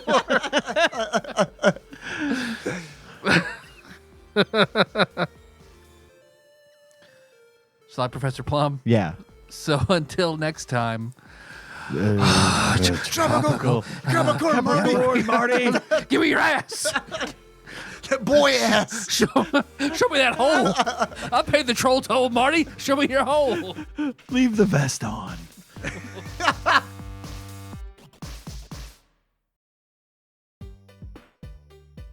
TADPOG is hosted and produced by Tyler Holland, Dave Moore, and Ian Chandler, and is available wherever fine podcasts are hosted. Have a question or comment for the hosts? Call us at 270-883-2555 and leave us a voicemail. We'll even play it on the show and respond eventually. Want to send us something? You can do that at Tadpog Studios, care of Nicole Nance, P.O. Box 3785, Paducah, Kentucky 42002. Sick of us doing all the talking?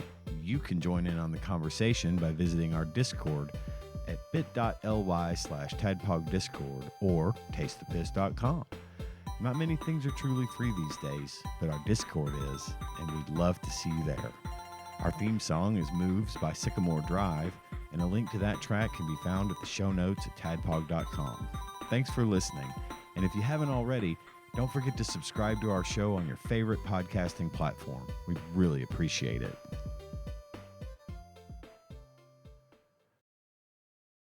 Attention, Dark Tower spoilers ahead.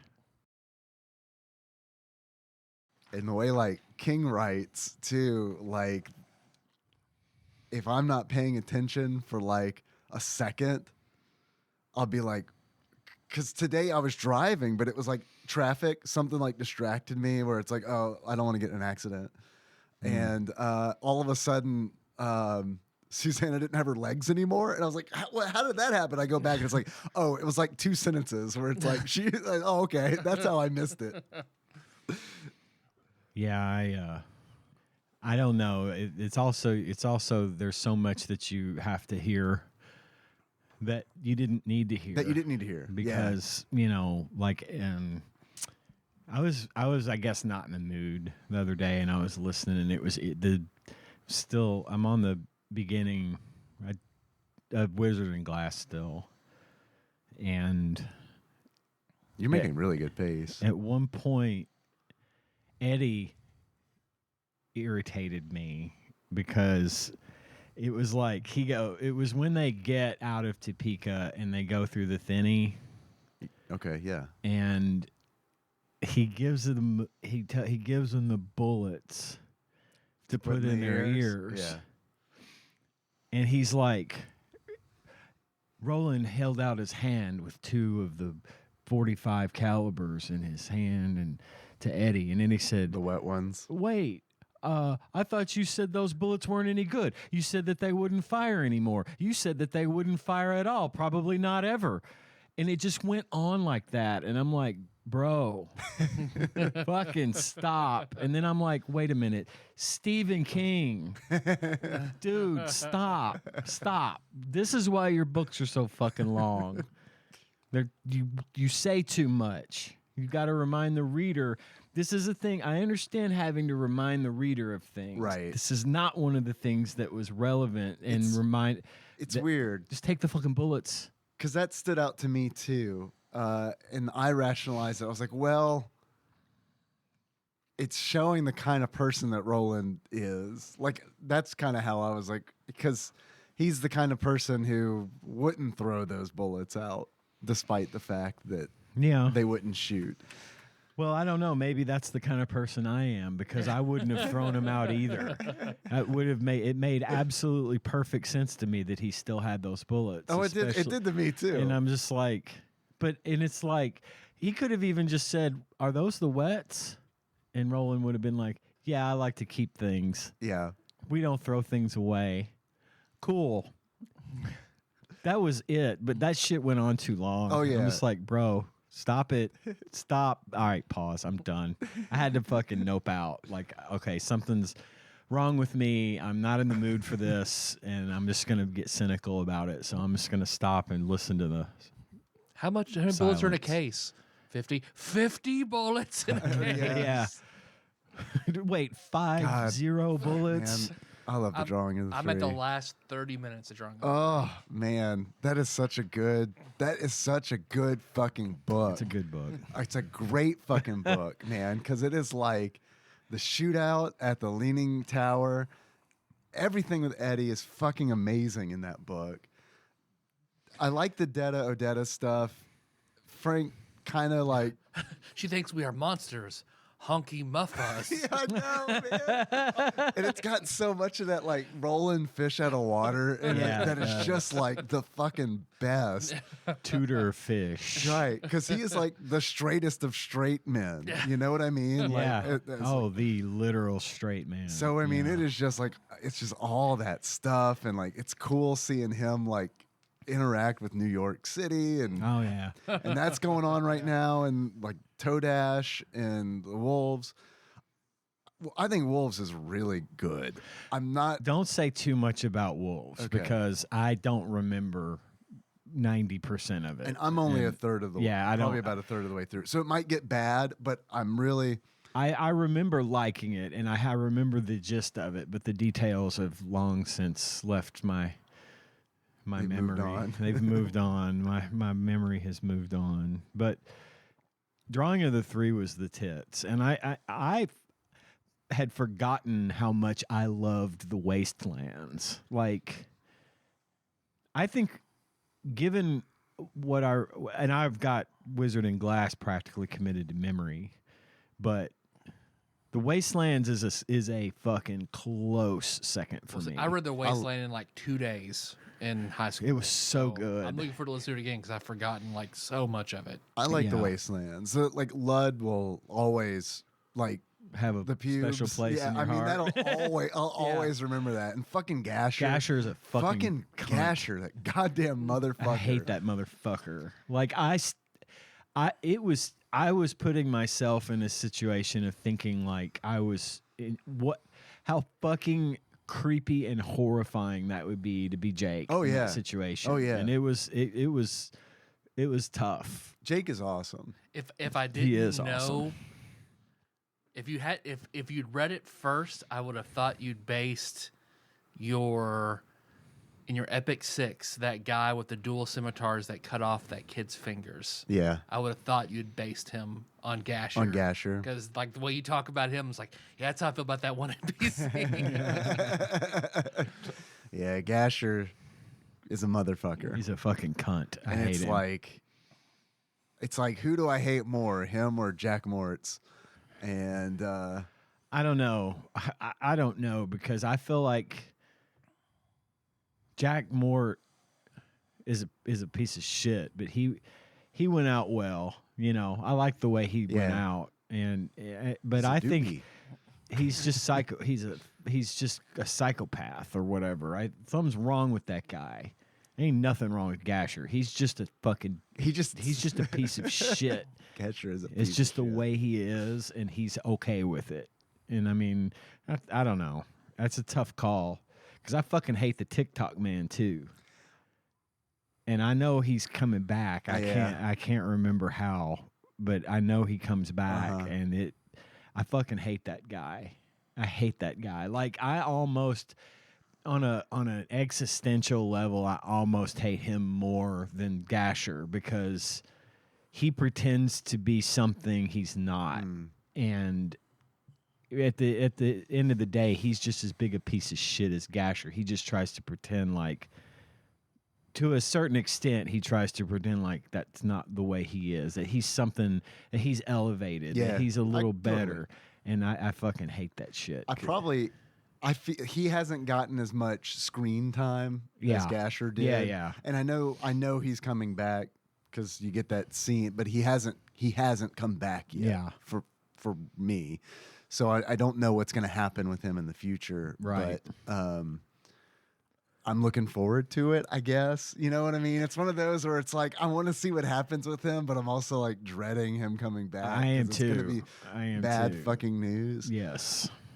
But I just finished today the part where Susan goes to visit Rhea at the very beginning dry of his pussy. tale. In her, ugh, Honest. God. Yeah, that was creepy as fuck too. That's honestly everything with Rhea in Wizard and Glass. I think is the best. I think she's the best.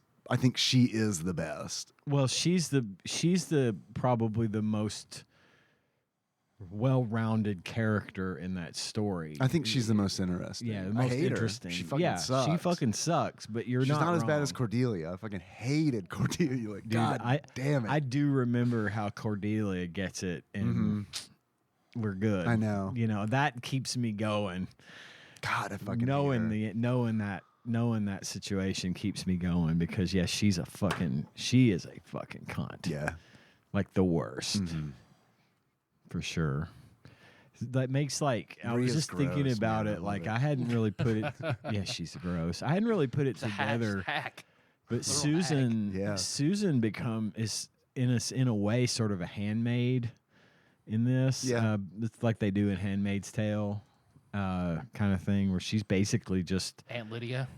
Well, she's not Aunt Lydia. No, I'm talking about Susan Oh, being a handmaid because she's essentially, technically Breedmare for the old getting man. together with the guy to Jilly. have a baby, be a Jilly. Yeah. So I didn't really put that together back in the day. Last time I read it, but I think I would have liked Wizarding Glass a lot more if I didn't like Susan. Like, it took a really, really, really long time. Like, it was late in the story where Susan kind of like fucking became a woman, Rose I up. guess. You know? And it's like, okay, all right, fuck yeah. And then it's like, well, it's over. she's super. She had She's super Sakura naive. syndrome. Yeah, she's super naive and really easily talks herself into things that justifies things that she's doing. The ends justify the means, sort of thing, I guess. But yeah, I'm with you on that. Susan wasn't the most likable person in that book by any means, and it wasn't so much about the way that she and Will Dearborn were involved. Right. The way they felt about each other is Right. what meant a lot to me. Yeah, totally. And the way that shapes him Yeah. later, I get it though. Yeah, Susan's kind of a limp. There were just so Part of many it. moments reading it where I was like, God damn it, Susan. Like, for real? Like, you gotta know. You gotta know this is you're making another bad decision, another really bad one. Yeah, yeah. Mm-hmm. And it goes that goes beyond the relationship with Roland. Yeah, it it's does. just shit where it's just like, I cannot believe you. You're too dumb to live. Well, I recorded that. If you want, I can put a little disclaimer in front of it and make it the stinger. I'm good with that. Attention, Dark Tower spoilers ahead. There. There it was. I'll make it happen. I just want to talk to you guys more about the Dark Tower. We can. We can if So you the want. stinger's over. Yeah. No, I'm going to clip that out and put it at the beginning. So, whatever. We should do that Gunslinger app sometime soon. Yeah, I'm down. for sure. Well, you want to talk about some Cluedo? Yeah, I guess so. Yeah. We're rolling. So